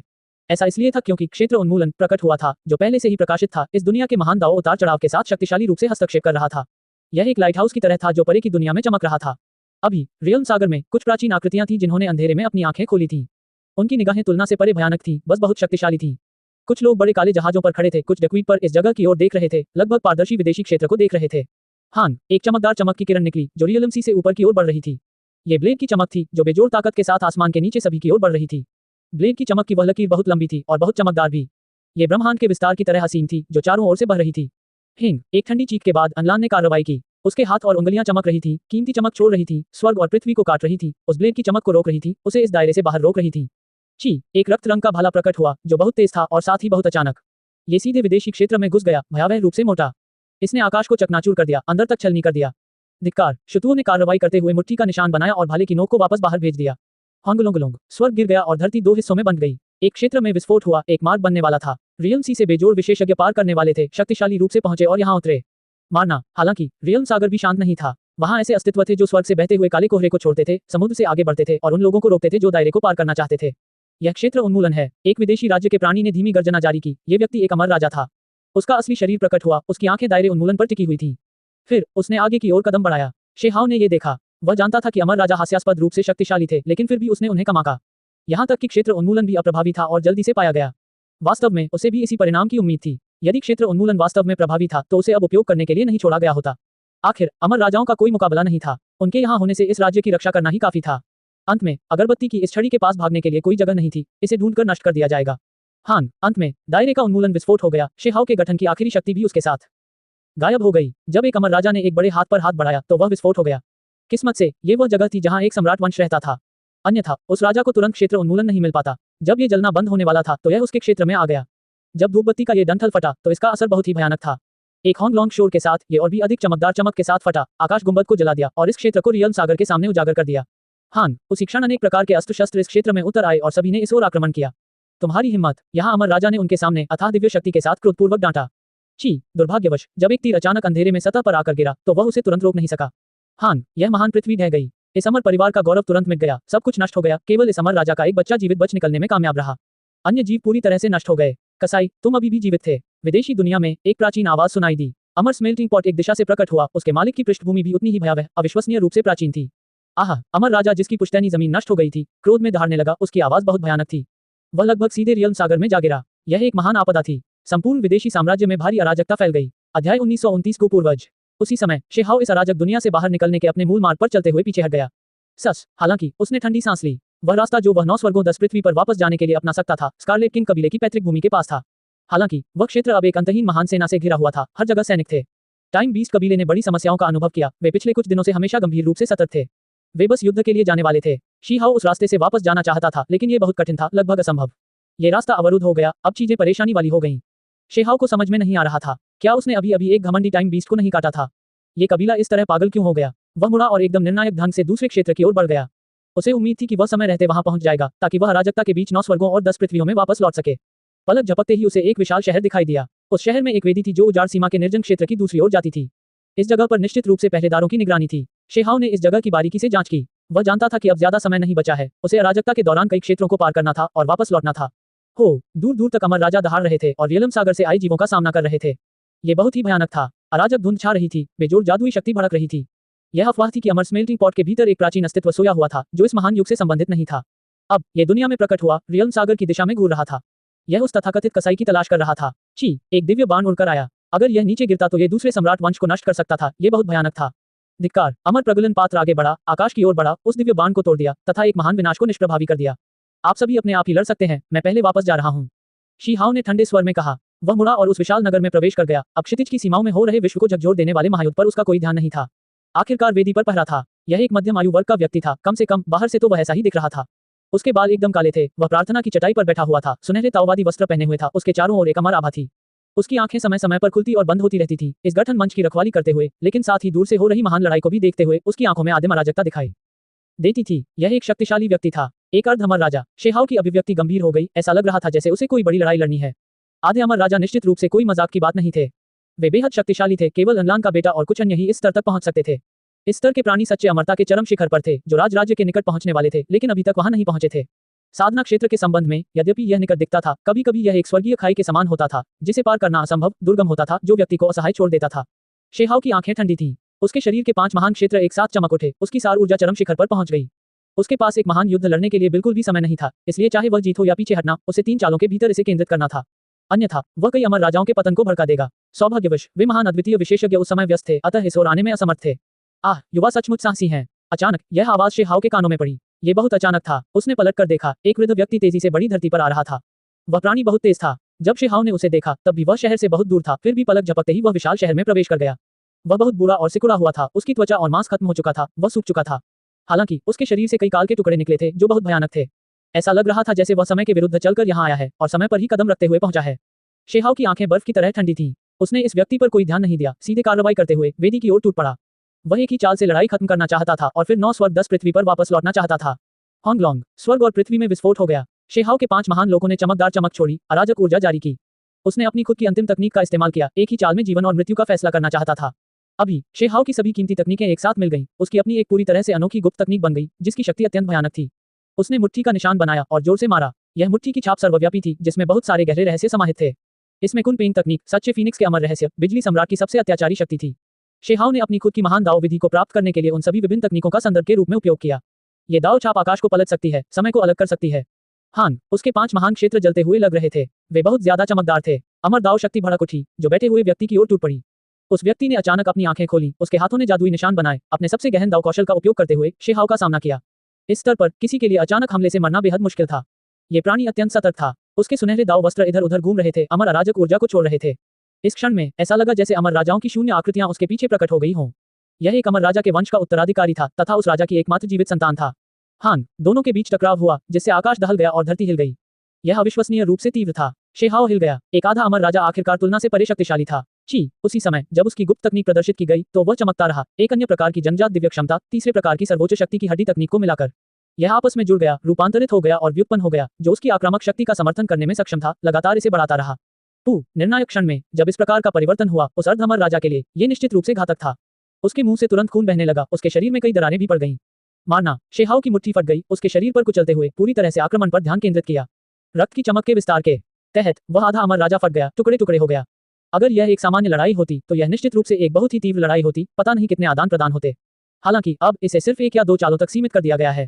शेहाओ के लिए खपत जबरदस्त थी, हालांकि वह रुका नहीं। आधे अमर प्राणी की अंतिम आदिम आत्मा छापों को मिटाने के बाद वह भागने के लिए गलियारे में भाग गया। पीछे बैठे बुजुर्ग का चेहरा कड़वा हो गया। अगर मुझे पता होता कि तुम इतने काबिल हो तो मैं शायद यहाँ न आता। ये शब्द बहुत अजीब थे। जब शेहाओ ने उन्हें सुना तो वह बहुत हैरान और भ्रमित हो गया।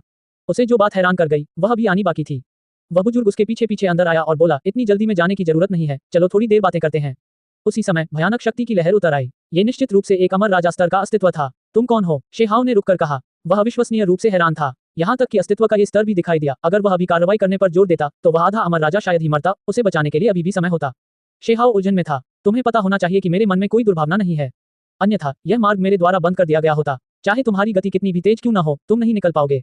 वास्तव में आप कौन हैं? शेहाओ ने पूछा। जिसने अनंत युगों तक अपयश को अपने कंधों पर उठाया है। कुछ लोग मुझे पूर्वज गु कहते हैं।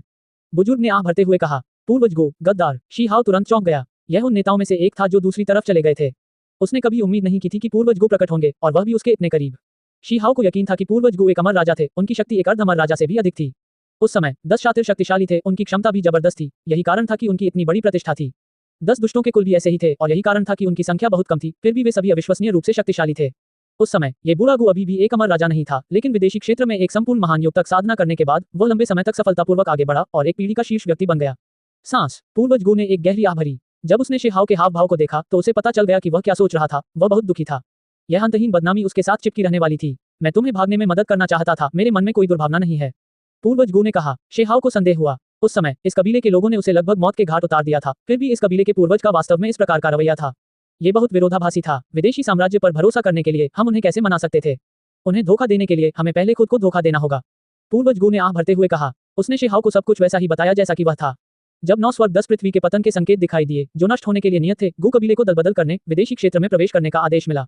बेशक गु कबीले के सभी लोगों ने सोचा कि यह एक सच्चा दलबदल था, केवल वह अकेला जानता था कि यह वास्तविक नहीं था, और रास्ते में निश्चित रूप से बहुत सारी मौतें होंगी। यह इस हद तक था कि बूढ़े गु के हाथ भी खून से सने हुए थे। दूसरे पक्ष को समझाने के लिए उसने खुद को सच्चाई बुलाने के लिए एक बढ़िया तरीका अपनाया और केवल विदेशी राज्य में जाने की बातें ही याद रखी। एक महान युग का आधा हिस्सा बीतने के बाद ही पूर्वज गु की पुरानी यादें धीरे धीरे फिर से उभरने लगी। अब तक गु कबीले की बदनामी हो चुकी थी, ऐसे में तुमने मुझे जल्दी से जाने देने के बजाय क्यों रोका? शेहाओ ने कहा। उसे इस बूढ़े गु की बातों पर वाकई यकीन नहीं हुआ। अंदर ही अंदर वह अभी भी संदेह में था। ये तो पहले से ही बूढ़ा है। अतीत को याद करने के बाद ऐसा लगता है जैसे मेरे दिल में चाकू घुपा जा रहा है। मैं उस तरफ वालों से कुछ बातें करना चाहता हूँ। बूढ़े गु ने कहा। शेहाओ अवाक रह गया। क्या यह आदमी वास्तव में उसकी मदद करना चाहता था? इस महत्वपूर्ण मोड़ पर वह अभी भी उसे समय देने से मना कर रहा था। चिंता मत करो, मैं गु कबीले से हूँ। तथाकथित समय स्थान की ओर हमारे पास एक निश्चित मात्रा में हस्तक्षेप करने की क्षमता है। बूढ़े गु ने उससे कहा कि वह पीछे छूटे सभी तरह के निशान मिटाने में उसकी मदद करेगा। ऐसा लग रहा था कि समय यहाँ समाप्त हो रहा था, लेकिन वे समय के नियमों के दायरे में थे। वास्तव में ज्यादा समय नहीं बीत रहा था। उन्होंने इस स्थान के चारों ओर समय के नियम बनाए, शांत तरीके से शेहाओ के लिए निशानों को साफ किया, साथ ही अर्धअमर राजा के खून को जला दिया। जिस क्षेत्र में गु पूर्वज खड़े थे वहां समय रुका हुआ लगता था। कोई आश्चर्य नहीं कि उनमें इतना आत्मविश्वास था जिससे शेहाओ का समय बर्बाद नहीं हुआ। क्या तुमने स्कारलेट किंग के एकांत स्थान में बड़ी मुसीबत खड़ी कर दी? गु पूर्वज ने अचानक पूछा। मैंने सिर्फ एक टाइम बीस्ट को काटा, फिर भी अंत में ये कबीला पागल हो गया। ये वाकई अजीब है, शेहाओ ने कहा। जब गु पूर्वज ने यह सुना तो वह दंग रह गया। उसका पूरा शरीर थोड़ा मूर्ख सा हो गया। इस तरह की अभिव्यक्ति वाला अमर राजा वास्तव में बहुत कम देखा गया था। तुम अभी भी उलझन में हो। क्या तुम्हें समझ में नहीं आया कि तुमने स्कारलेट किंग को काट डाला होगा? गु पूर्वज ने कहा। उसकी सांस तेज हो गई। असंभव, ये बहुत कमजोर था। शेहाओ ने अपना सिर हिलाया। बाहर पहले से ही अफवाहें थीं कि स्कारलेट किंग ने पुनर्जन्म लिया है, फिर से शुरुआत की है, एक अमर राजा की सीमाओं को तोड़ने की इच्छा रखते हुए। लेकिन 2 दिन पहले अचानक उसे आपदा का सामना करना पड़ा।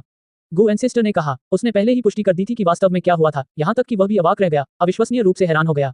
शीहाओ स्वाभाविक रूप से स्तब्ध था और थोड़ा विचलित भी। वह स्कारलेट किंग को मारने के बहुत करीब था। अब उसने उसका केवल आधा शरीर ही काटा था। शेहाओ ने टाइम बीस्ट के शरीर का वह आधा हिस्सा दिखाते हुए कहा, यह वास्तव में स्कारलेट किंग था। मुझे बहुत पछतावा हो रहा है। उस समय मुझे उसका पीछा करके उसे पूरी तरह से खत्म कर देना चाहिए था। शेहाओ पागल हो रहा था। उसे सचमुच ये स्वीकार करना थोड़ा कठिन लग रहा था। अंत में उसने शरीर के उस आधे हिस्से को गुस्से से घूरते हुए कहा, जब मैं वापस जाऊंगा तो तुम्हें जरूर भूनकर खा जाऊंगा। अगर कोई यह सुन ले, जान ले कि क्या हुआ, तो वह निश्चित रूप से अचंभित रह जाएगा। वह स्कारलेट किंग था, फिर भी उसे वास्तव में कोई खाने वाला था। अगर तुमने इसे खाने की हिम्मत की तो तुम्हें सावधान रहना होगा। इसमें शायद स्कारलेट किंग की कुछ जीवन शक्ति और दाव फल शामिल है, इसलिए किसी भी समस्या से सावधान रहना। पूर्वज गु ने उसे याद दिलाया। अगर तुम्हारे पास कहने को और कुछ नहीं है तो चलो यही विदा लेते हैं। शेहाओ जाने के लिए मुड़ा। अगर मुझे पता होता कि यह ऐसा है तो मुझे वास्तव में प्रकट नहीं होना चाहिए था। वह वास्तव में पहले से ही आधे अमर राजाओं को मार सकता है। गु पूर्वज ने हल्की आह भरते हुए कहा, यहाँ निशान साफ करना शुरू कर दिया। हालांकि दोनों ने बातचीत की, लेकिन ये सब कुछ पल भर में हुआ। ऐसा इसलिए हुआ क्योंकि सब कुछ उसके समय के दायरे में चल रहा था। समय खुद ही रुक गया था। हान शीहाओ मार्ग से बाहर निकल गया और अपनी दुनिया में वापस लौट गया। अध्याय 1930 ये सब हुआंग द्वारा किया गया था। शेहाओ के गायब होने के बाद पूर्वज गु ने यहाँ के सभी निशान भी साफ कर दिए।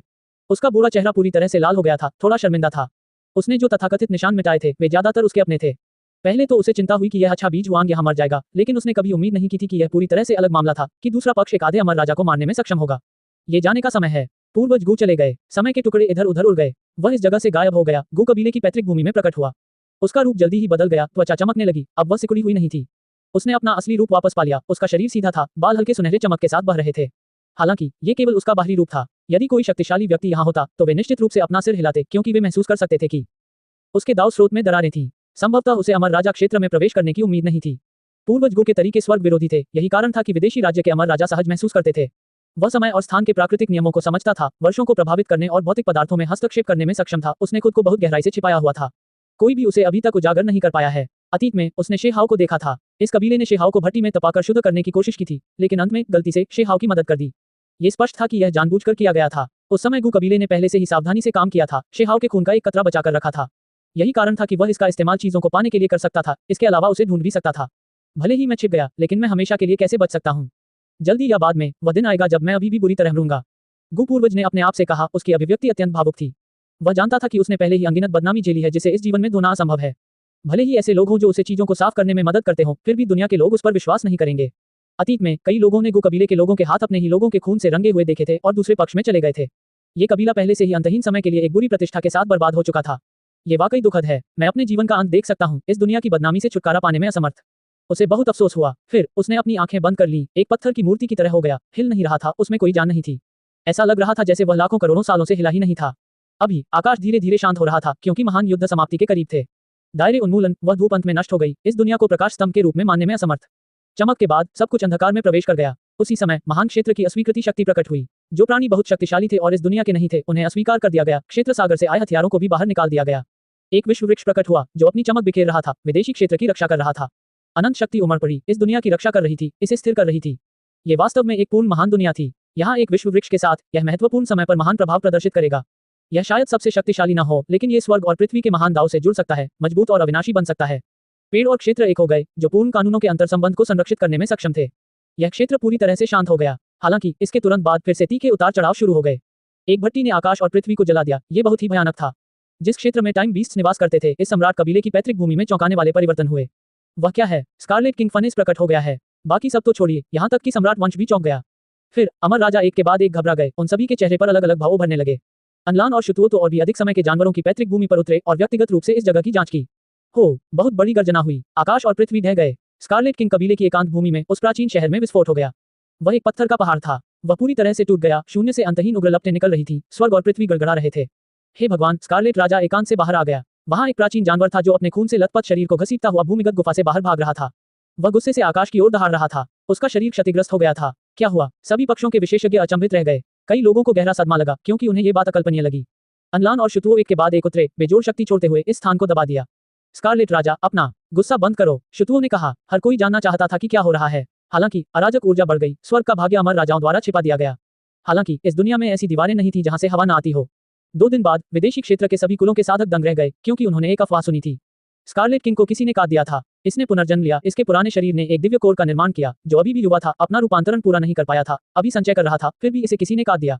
पूरा विदेशी साम्राज्य स्तब्ध था। ये कितना भयानक मामला था। किसी ने स्कारलेट किंग को नुकसान पहुंचाने की हिम्मत की। ये तो बस एक संयोग है। स्कारलेट किंग ने अभी अभी अपना पुनर्जन्म पूरा किया था। सब कुछ शुरू से शुरू हो रहा था। उसने खुद भी नहीं सोचा था कि कोई इतना बेशर्म होगा जो उसे नुकसान पहुंचाने की हिम्मत करेगा। इस घटना ने विदेशी साम्राज्य को झकझोर कर रख दिया, तथा सभी कुलों के किसान अचंभित रह गए, तथा उन्हें इस बात पर विश्वास करना कठिन हो गया। दाऊ भाई, ये किसने किया? क्या ये हो सकता है कि कोई अमर राजा यहाँ से चला आया हो? अनलान की अभिव्यक्ति गंभीर थी, जो टाइम बीस्ट्स की पैतृक भूमि में रह रही थी। स्कारलेट किंग बेहद गुस्से में था। वह इतने सालों से एक आपदा को बेअसर करने की पूरी कोशिश कर रहा था। अब आखिरकार आजाद हो गया। फिर भी इस पुनर्जन्म की प्रक्रिया के दौरान उसके दाव कौशल लगभग अपंग हो गए थे। शीहाओ का ब्लेड साधारण दिखता था, लेकिन एक नवजात प्राणी के लिए यह बहुत घातक था। यदि वह स्कारलेट किंग न होता, तो बाकी सभी लोग निश्चित रूप से अपंग हो गए होते। इन 2 दिनों के दौरान स्कारलेट किंग के पास अपने दिव्य मूल को अपने पुराने शरीर में वापस मिलाने के अलावा कोई विकल्प नहीं था। मूल रूप से उसने पहले ही टूटे हुए और वृद्ध अवशेषों को त्याग दिया था। फिर भी अब उसे अपने नुकसान की भरपाई के लिए इसे जबरदस्ती वापस मिलाना पड़ा। मारना। स्कारलेट किंग के पास सिर्फ यही एक शब्द था, वह नफरत, जो उसे अंतहीन लगती थी। वह जानता था कि वह अपने पूरे जीवन में सिर्फ अमर राजा के दायरे में ही रुक सकता था। उसकी सारी महत्वाकांक्षाएं और उसे तोड़ने की उसकी इच्छा, इन सब में कोई उम्मीद नहीं बची थी। वह इतने लंबे समय तक एकांतवास में क्यों रहे? क्या ये सब इसलिए नहीं था कि वह स्वयं को राज्य से अलग करना चाहता था और यह कदम उठाना चाहता था? शुरू में भले ही उसे ज्यादा भरोसा नहीं था, फिर भी उम्मीद तो थी। लेकिन वास्तविकता बहुत क्रूर थी। अब उसे उम्मीद की एक किरण भी नजर नहीं आ रही थी। यह कोई अमर राजा नहीं था। स्कारलेट किंग ने अपना सिर हिलाया। अपने स्तर पर वे सभी कुछ चीजें प्राप्त कर सकते थे। हालांकि जब इसमें वे स्वयं शामिल होते हैं, तो भाग्य के रहस्य अव्यवस्थित हो जाते हैं। सब कुछ आदिम अराजकता में आ जाता है। अंत में अनलान और शुतुओं ने कार्रवाई की और उसे चीजें निकालने में मदद की। हो, उस दिन विदेशी राज्य का आसमान फट गया। तारे टूटकर गिरने लगे। ये स्कारलेट राजा का क्रोध था, जो बहुत घृणा और अपमान से भरा था। उसकी दहाड़ ने सभी कुलों को हिलाकर रख दिया। वह जानता था कि उसे घायल करने वाला कौन था। वह प्राणी बहुत ही कम उम्र का था, जिसका नाम इस दुनिया में हर कोई जानता था और सुनता था। वह हुआंग था, जिसे पहले भी इस राज्य में बंदी बनाया गया था। हुआंग, ये बिल्कुल हुआंग है। वह फिर से हमारे राज्य में आया और स्कारलेट किंग को काट डाला। जब खबर बाहर आई तो पूरी दुनिया हिल गई। ये बिल्कुल असहनीय था। हुआंग ने अपने अमर राजा पर ब्लेड लहराने की हिम्मत की। ये बहुत चौंकाने वाला था। सच्चाई सामने आ गई। ये वास्तव में हुआंग था जिसने ये सब किया था। वह स्कारलेट किंग की एकांत भूमि पर हमला कर दिया और उसके पुनर्जन्म वाले शरीर को टुकड़े टुकड़े कर दिया। इस पर विश्वास करने का साहस किसने किया? क्या वह स्वर्ग की अवहेलना करने की कोशिश कर रहा था? उसने ऐसा किया भी और वास्तव में सफल भी हुआ। दूसरा पक्ष पागल हो गया, जिससे सभी कुलों के साधक हिल गए। कितनी अफसोस की बात है, दाव समझ पर्वत के इतने सारे कुलीन लोग एक ही व्यक्ति द्वारा मारे गए, वो भी अकेले हुआंग द्वारा। जब इस महानरसंहार के हत्यारे का पता चला तो सभी में गुस्सा और डर फैल गया। ये सब हुआंग ने ही किया था। आखिर कितने साल बीत गए। हुआंग पहले ही इतना बड़ा हो गया है। दूसरे पक्ष के सभी कबीले बुरी तरह डर गए। हुआंग की तरक्की बहुत तेज थी। उसने इस विदेशी क्षेत्र में भागकर नरसंहार करने की हिम्मत दिखाई, यहाँ तक कि एक अमर राजा को भी नुकसान पहुंचाने में सक्षम था। इससे सभी लोग डर से कांप उठे। क्या अभी भी स्वर्गीय तर्क बचा है? किसी ने चिल्लाकर कहा। उनका चेहरा पीला पड़ गया। यह विशेष रूप से तब था जब इस मार्ग की रक्षा करने वाले आधे अमर राजा के शरीर और आत्मा को मिटा दिया गया था। यह उनके लिए सबसे बड़ा झटका था। हुआंग पहले से ही आधे अमर राजाओं को मार सकता था। इस तरफ के सभी लोगों की आत्माएं कांप रही थी। यहाँ तक कि सम्राट कबीले भी दंग रह गए। उन्हें इस बात पर यकीन करने की हिम्मत नहीं हुई। ये सब बहुत ही चौंकाने वाला था। उसे मार डालो। 9 स्वर्गों और 10 पृथ्वियों तक पहुंचने के लिए हमारा वध करो। ... ये विदेशी लोगों की दहाड़ती हुई आवाजें थीं। जब उन्हें पता चला कि यह सब हुआंग ने किया है, तो कुछ लोग इसे बर्दाश्त नहीं कर सके और जोर जोर से चिल्लाने लगे, यहाँ तक कि उनमें अमर प्राणी भी शामिल थे। हकीकत में यह मामला उनकी कल्पना से कहीं अधिक गंभीर था। ऐसा इसलिए था क्योंकि अमर राजा भी हत्या की मंशा रखते थे। उस दिन अनलान और शुतुओं ने कार्रवाई की। राजाओं को अपमानित नहीं किया जा सकता। अनलान के सुनहरे भाले के चारों ओर एक प्राचीन आभा थी। आदिम अराजकता उमड़ पड़ी, एक अविश्वसनीय रूप से तेज आभा लेकर, बस दुनिया को मिटाने ही वाली थी। ची, सुनहरा भाला अतुलनीय था। इसने उस स्थानिक मार्ग को छेद दिया। भले ही उसे कीमत चुकानी पड़े, प्रतिक्रिया झेलनी पड़े, फिर भी उन्हें 9 स्वर्गों और 10 पृथ्वियों को सबक सिखाना था। ये सब इसलिए था क्योंकि राजाओं को अपमानित नहीं किया जा सकता था। जैसे ही सोने का भाला उन पर गिरा, 3000 प्रांत कांप उठे। उस दिन शी हाओ हमेशा की तरह वहीं बैठा रहा, व्यक्तिगत रूप से पहरा दे रहा था। इतना ही नहीं, प्रतिबंधित क्षेत्र के स्वामी क्रिस्टल खोपड़ी और अन्य लोगों को भी आमंत्रित किया गया था। हान, इसके तुरंत बाद शे हाओ स्वर्ण भुजा की हड्डी, क्रिस्टल खोपड़ी और अन्य के साथ विलीन हो गया। उसने स्वर्ण भाले को रोकने की इच्छा से अनंत तलवार कोर को लहराया। हालांकि इस दुनिया की प्रतिक्रिया उससे भी ज्यादा तीव्र थी। इस दायरे से बाहर का एक भयानक प्राणी इस दुनिया में घुसकर उसे धमकाना चाहता था, इसलिए उसने उसे रोकना शुरू कर दिया। प्राणी जितना अधिक शक्तिशाली होगा, क्षेत्र पार करने का प्रयास करते समय अस्वीकृति उतनी ही अधिक होगी। यह एक बर्बाद दुनिया थी जो अभी ठीक हो रही थी। इसने उस शक्ति को अस्वीकार कर दिया जो इस क्षेत्र में प्रवेश करने से बहुत महान थी। शे हाओ के वापस लौटने का कारण यह था कि वह स्वर्ग की मूल छाप के साथ विलीन हो गया था। भले ही उसने इसे फिर से छोड़ दिया, लेकिन उसने लंबे समय तक इस स्वर्ग और पृथ्वी के साथ एक रहस्यमय प्रतिध्वनि विकसित की। इसी कारण वह उस ओर से लौट सका। हान, अनलान का भाला अभी भी चल रहा था, इंच दर इंच छेदता हुआ। भयावह आभा और भी शक्तिशाली होती जा रही थी। हिलना मत, प्रतिबंधित क्षेत्र के स्वामी ने शे हाओ को रोका। इस समय वह भाला बहुत भयानक था, जो कोई भी उसे छूने का साहस करता, वह स्वर्ग से बहते हुए घातक प्रहार का निशाना बन सकता था, जो सीधे विस्फोट कर देता। काका, ऊपर आसमान में एक अजीब सी आवाज सुनाई दी। फिर एक के बाद एक सुनहरी जड़ें उभरी और वहां जड़ें जमाते हुए इस दुनिया के पहाड़ों और नदियों को स्थिर कर दिया। ये है, दूसरों की तो बात ही छोड़िए, यहाँ तक कि शे हाओ और प्रतिबंधित क्षेत्र के स्वामी भी हैरान रह गए।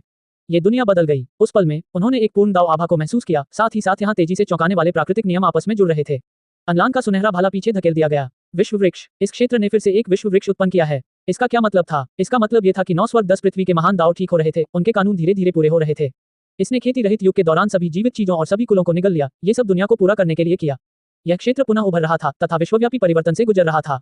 होंगलोंगलोंग, सुनहरी जड़ें और भी सघन हो गईं, तुलना से परे मोटी। वे ऊपर से उतरी, कोई स्पष्ट रूप से देख सकता था कि एक खंडहर प्राचीन वृक्ष दूसरी दुनिया से उतर रहा है। इसने यहाँ जड़ें जमा ली, इस जगह की रखवाली कर रही थी।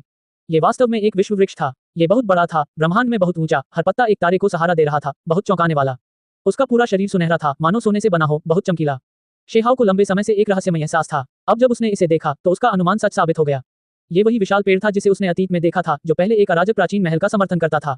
इसके अलावा उस पेड़ पर एक सुनहरी औरत भी थी। यह मूल रूप से एक सूर्य देव वृक्ष था जो एक विश्व वृक्ष की ओर विकसित हुआ। पहले ये निचले लोकों में था, लेकिन बाद में ये दायरे के मकबरे में प्रवेश कर गया। अब इसने अपना परिवर्तन पूरा कर लिया है। इस संसार के स्वर्ग और पृथ्वी के प्राकृतिक नियमों के साथ सामंजस्य स्थापित कर लिया है। दोनों एक साथ जुड़कर इस संसार की रक्षा कर रहे हैं। एक विश्व वृक्ष प्रकट हुआ। इसका महत्व बहुत महान था। अध्याय 1931 पहले ही चला गया। सुनहरी जड़ें शून्य में जड़ें जमा चुकी थी, जो उजाड़ सीमा को ढक रही थी। ये बहुत विशाल था। ये प्राचीन वृक्ष तुलना से परे विशाल था, ब्रह्मांड में ऊंचा था। उस मुख्य शाखा को भूल जाए, हर एक पत्ते पर तारे भी थे। पुराने पेड़ की छाल फट गई, जिससे सुनहरी चमक और अस्त व्यस्त धुंध निकल रही थी। पुराने पेड़ की छाल तराजू की तरह थी, अविश्वसनीय रूप से प्राचीन, एक विश्व स्थापित करने वाली आभा लिए हुए। सामान्यतः कहा जाए तो जब स्वर्ग का निर्माण हुआ तभी विश्व वृक्ष का निर्माण हुआ। ये दुनिया बर्बाद हो चुकी थी, लगभग आधी नष्ट हो चुकी थी। इस बीच ये प्राचीन सूर्य देव वृक्ष भी आदिम अराजकता से स्वाभाविक रूप से पैदा हुआ अस्तित्व था, इसीलिए इसने इस युग में अपना विकास बलपूर्वक पूरा किया। होंगलोंग, अनलान का भाला अविश्वसनीय रूप से तेज था, जो इस दुनिया के सभी नायकों का वध करने में सक्षम था। यह इस दिशा में वार करता रहा, जिससे दुनिया का सर्वनाश हो गया। हालांकि जब यह विश्व वृक्ष उतरा तो इसने सब कुछ बदल दिया। इसने संपूर्ण महान दाव कानून जारी किए, इसे रोक दिया, इसे बाहर निकाल दिया। हो, विदेशी क्षेत्र में एक बड़ी गर्जना सुनाई दी। अनलान का प्रक्षेपण बेजोड़ था, इस दुनिया में बहुत ऊंचा, उसका असली शरीर दिखाई दे रहा था। समय की लंबी नदी विचलित हो गई, स्वर्ग और पृथ्वी के प्रक्षेपवक्र में बाधा उत्पन्न हुई। इसे भूल जाओ, पूरी ताकत से आगे मत बढ़ो। रियम सी स्थिर नहीं है, बहुत बड़ी अराजकता शुरू होने वाली है। अब इतनी कीमत चुकाने की कोई जरूरत नहीं है। किसी ने कहा, यह एक अमर राजा था। अभी वह रियम सागर का निरीक्षण कर रहा था। कोई भी उस जगह को अनदेखा नहीं कर सकता था। रियम सागर इतिहास के सबसे बड़े तूफान को प्रज्वलित करने वाला था। यदि विदेशी सेना के पास अतिरिक्त बल न होता तो वे इस स्थिति का इतनी शांति से सामना नहीं कर पाते। राजाओं को अपमानित नहीं किया जा सकता, हमें भविष्य में उसे मार डालना चाहिए। अनलान के शब्द बेहद ठंडे थे। वह सुनहरा भाला धीरे धीरे पीछे हटा, दुनिया को विभाजित करने वाला घुटन भरा और भयानक माहौल खत्म हो गया। अभी अभी 9 स्वर्गों और 10 पृथ्वियों में अनगिनत प्राणियों की आत्माएं कांप रही थीं। वे कमजोर होकर जमीन पर गिर पड़े, उस तरह के निराकार दबाव को सहन करने में असमर्थ। ये वास्तव में एक अमर राजा था, जो एक दुनिया से अलग होने के बावजूद भी इस प्रकार की शक्ति रखने में सक्षम था। अगर वह बाहर आ गया तो एक ही व्यक्ति सारे जीवन को मिटाने के लिए पर्याप्त होगा। विश्व वृक्ष हिल गया, हु की आवाज के साथ वह आसमान में उड़ गया। उसके साथ चमकदार सुनहरी रोशनी थी। वह तेजी से सिकुड़ रहा था। ये बड़े से छोटा होता गया। जब ये बड़ा था तो ये पूरी दुनिया को कवर कर सकता था, जब ये छोटा था तो इसकी ऊंचाई 1 इंच से भी कम थी। यह बाहरी अंतरिक्ष में तेजी से भागा, हर कोई अपना सिर उठाकर उस दिशा में देख रहा था। शी हाओ ने स्पष्ट रूप से देखा कि उस पेड़ की चोटी पर अभी भी एक प्राचीन महल था जो अराजक ऊर्जा जारी करता था। उस समय उसने इसे पहले भी देखा था। उसे याद आया कि एक जानवर की हड्डी जिस पर एक प्राचीन शास्त्र लिखा हुआ था उससे गिरी थी। हालांकि इतने सालों के बाद भी उसे वह हड्डी नहीं मिली। उसी समय उसने ये भी देखा कि महल के प्रवेश द्वार पर एक सुनहरे पंखों वाली महिला खड़ी थी। उसके सुनहरे लंबे बाल चमक रहे थे, उसका रूप सूर्य देवी जैसा था। यहाँ तक कि उसकी पुतलियां भी सुनहरी थीं, जो इस समय सभी चीजों को नीचे की ओर देख रही थीं। यह उसकी है। शे हाओ की पुतलियां सिकुड़ गईं। उस समय जब सूर्य देव वृक्ष खिलता था तो फूलों की पंखुड़ियों से टपकने वाले सुनहरे तरल में बहुत बड़ी प्राकृतिक किस्मत होती थी। इस बीच यह महिला उस फूल में बैठी थी। वह बहुत पहले ही इस दुनिया में आ चुकी थी, लेकिन अब वह किस साधना क्षेत्र में थी यह अज्ञात था। इसके तुरंत बाद विश्व वृक्ष गायब हो गया। ये तेजी से सिकुड़ गया, प्रकाश की अंतहीन वर्षा लेकर बाहरी अंतरिक्ष में गायब हो गया। स्वर्ग और पृथ्वी फिर से शांत हो गए, उजाड़ सीमा शांत हो गई। उन्होंने शुरू में सोचा था कि यह जीवन और मृत्यु का खूनी संघर्ष होगा। शेहाव पहले से ही टूटने वाला था, यहाँ तक कि प्रतिबंधित क्षेत्र के स्वामी को भी उसने बाहर आमंत्रित किया था, फिर भी सब कुछ इतनी शांति से समाप्त हो गया।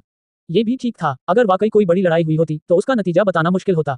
भले ही दूसरे पक्ष का असली शरीर पार न हो सके, फिर भी बहुत सारे चर होंगे। आखिरकार वह एक अमर राजा था, वह था अनलान। आपको जल्दी से तैयारी करनी होगी, वे आपको ज्यादा समय नहीं देंगे। प्रतिबंधित क्षेत्र के स्वामी ने कहा। क्रिस्टल खोपड़ी में जलती हुई लौ अभी भी बोल रही थी। तुम गलत उम्र में पैदा हुए हो। वे आहें भर रहे थे, मन ही मन सोच रहे थे कि शेहाव अच्छे युग में पैदा नहीं हुआ, उसके पास समय की कमी है। अगर उसे एक और समय दिया जाता तो उसे किसी दुश्मन से डरने की जरूरत नहीं होती। शेहाव ने सिर हिलाया। उसे दृढ़ता से उठना था, बलपूर्वक आगे बढ़ना था। अगर वह बाकी लोगों की तरह ही साधना करता रहा तो वह निश्चित रूप से बिना किसी उचित अंतिम संस्कार के मर जाएगा। भले ही उसे पूरी ताकत लगानी पड़े, फिर भी उसे कोशिश करके आगे बढ़ना ही होगा। वीरान सीमा शांत हो गई। हालांकि शेहाव का दिल शांत नहीं हुआ। वह शाही दरबार में वापस आया और होलिंगर और उस विशालकाय काले भेड़िए को विशाल महल में छोड़ दिया। उसने उनकी ओर देखा, अंदर से कड़वाहट महसूस कर रहा था। आओ, उस विशालकाय काले भेड़िए ने अपना खूनी मुंह खोला और अपनी दिव्य शक्तियों का प्रदर्शन किया। वह मौत तक उससे लड़ने के लिए आगे बढ़ा। पिंग, शेहाव वहीं बैठा रहा। उसके हाथ उठाने से ही वह दब गया, हिलने में असमर्थ हो गया। विशालकाय काले भेड़िए ने दहाड़ लगाए। वह दहाड़ता हुआ बाहर आया, तेजी से सिकुड़ता हुआ। उसका विशालकाय शरीर सिकुड़कर आधा फुट ऊंचा रह गया, जिसे एक बड़े हाथ से जमीन पर दबाया गया। हुलिंग ने कार्रवाई की। एक काली ज्वाला जो अमर आभा लिए हुए थी प्रकट हुई। उसके शरीर के चारों ओर काली अग्नि में रोशनी से बने अमर पक्षी थे जो उड़ रहे थे। सच्चे फीनिक्स और सिंदूरी पक्षी गूंज रहे थे। आभा भयानक थी। वह भी कोई मुकाबला नहीं थी, शेहाव द्वारा दबा दी गई थी। शेहाव ने उन्हें चुपचाप देखा। समय निर्दयी था, बहुत कुछ मिटा रहा था, जिसमें पिछली यादें भी शामिल थीं। ये परिचित लेकिन अपरिचित महिला सब कुछ भूल गई। शेहाव अंदर ही अंदर हिल गई। यह अब वो लिंगर नहीं थी, उसकी आदिम आत्मा नहीं बनी थी। शेहाव ने एक दहाड़ दबा दी जो मंदिर में गूंज उठी। अगर यह जगह सील न होती तो निश्चित रूप से स्वर्ग हिल जाता।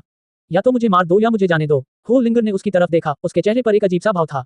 वह समझ नहीं पा रही थी कि हुआंग नाम के इस आदमी के चेहरे पर इतनी पीड़ा क्यों थी। उसके हाव भाव देखकर लगा कि यह बनावटी नहीं, बल्कि उसकी सच्ची भावनाएं थीं। उसे संदेह होने लगा, वह बेहद उलझन में पड़ गई। तुम्हारा नाम होलिंगर है, तुम अग्नि राष्ट्र की राजकुमारी हुआ करती थी। हम पहली बार 100 टूटे पहाड़ों में मिले थे। शेहाव की आवाज भारी हो गई थी। वह वहीं बैठा रहा और उसी समय से बोलना शुरू कर दिया जब वे पहली बार मिले थे। तुम क्या कह रहे हो? होलिंगर का गोरा रंग गुस्से से भरा हुआ था, उसे इस बात पर विश्वास नहीं हो रहा था। शेहाव ने उसकी बात पर कोई ध्यान नहीं दिया, बस अपनी ही बातें करता रहा। उसने हर बात के बारे में विस्तार से बताया, कुछ भी नहीं छोड़ा।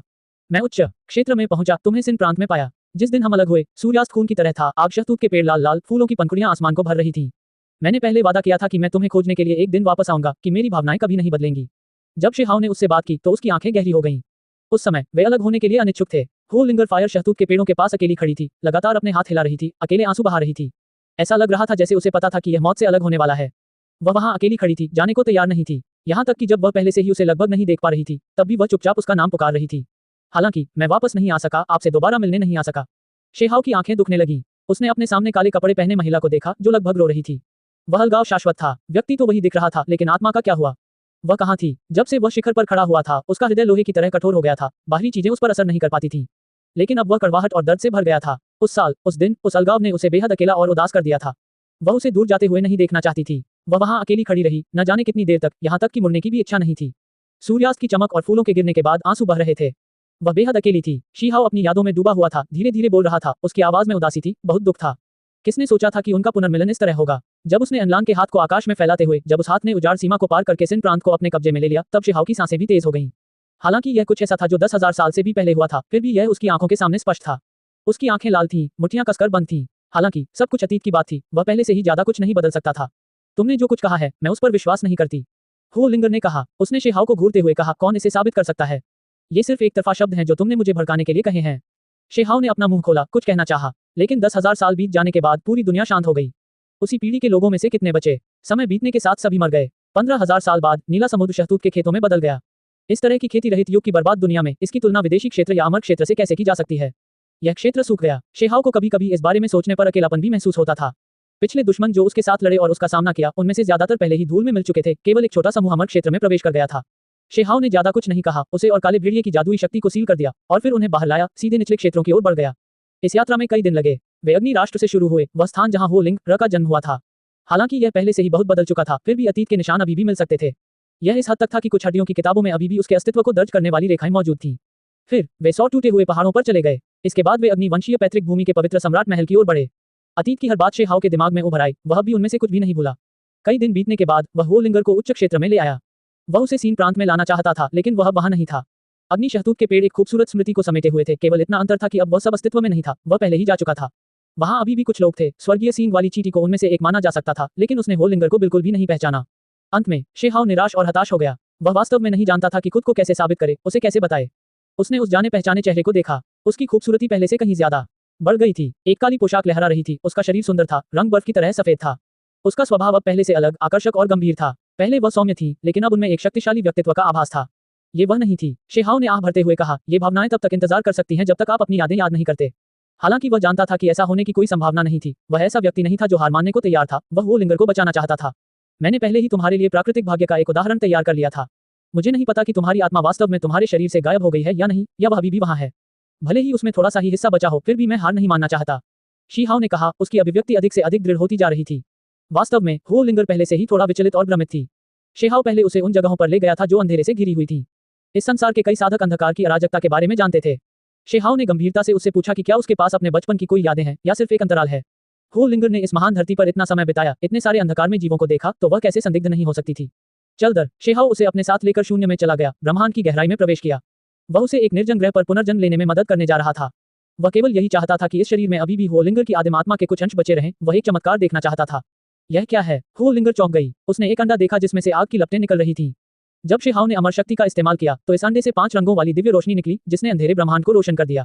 फीनिक्स अंडा, शेहाओ ने कहा। उस समय उसने पहले ही हो लिंगर को ज्वाला दाव साधना उपहार में देने का फैसला कर लिया था। किसने सोचा होगा कि यह केवल 10,000 साल से अधिक समय बाद ही होगा। यह अंडा अब सच्चा फीनिक्स पैदा नहीं कर सकता था, ये पहले से ही आधा मरा हुआ था।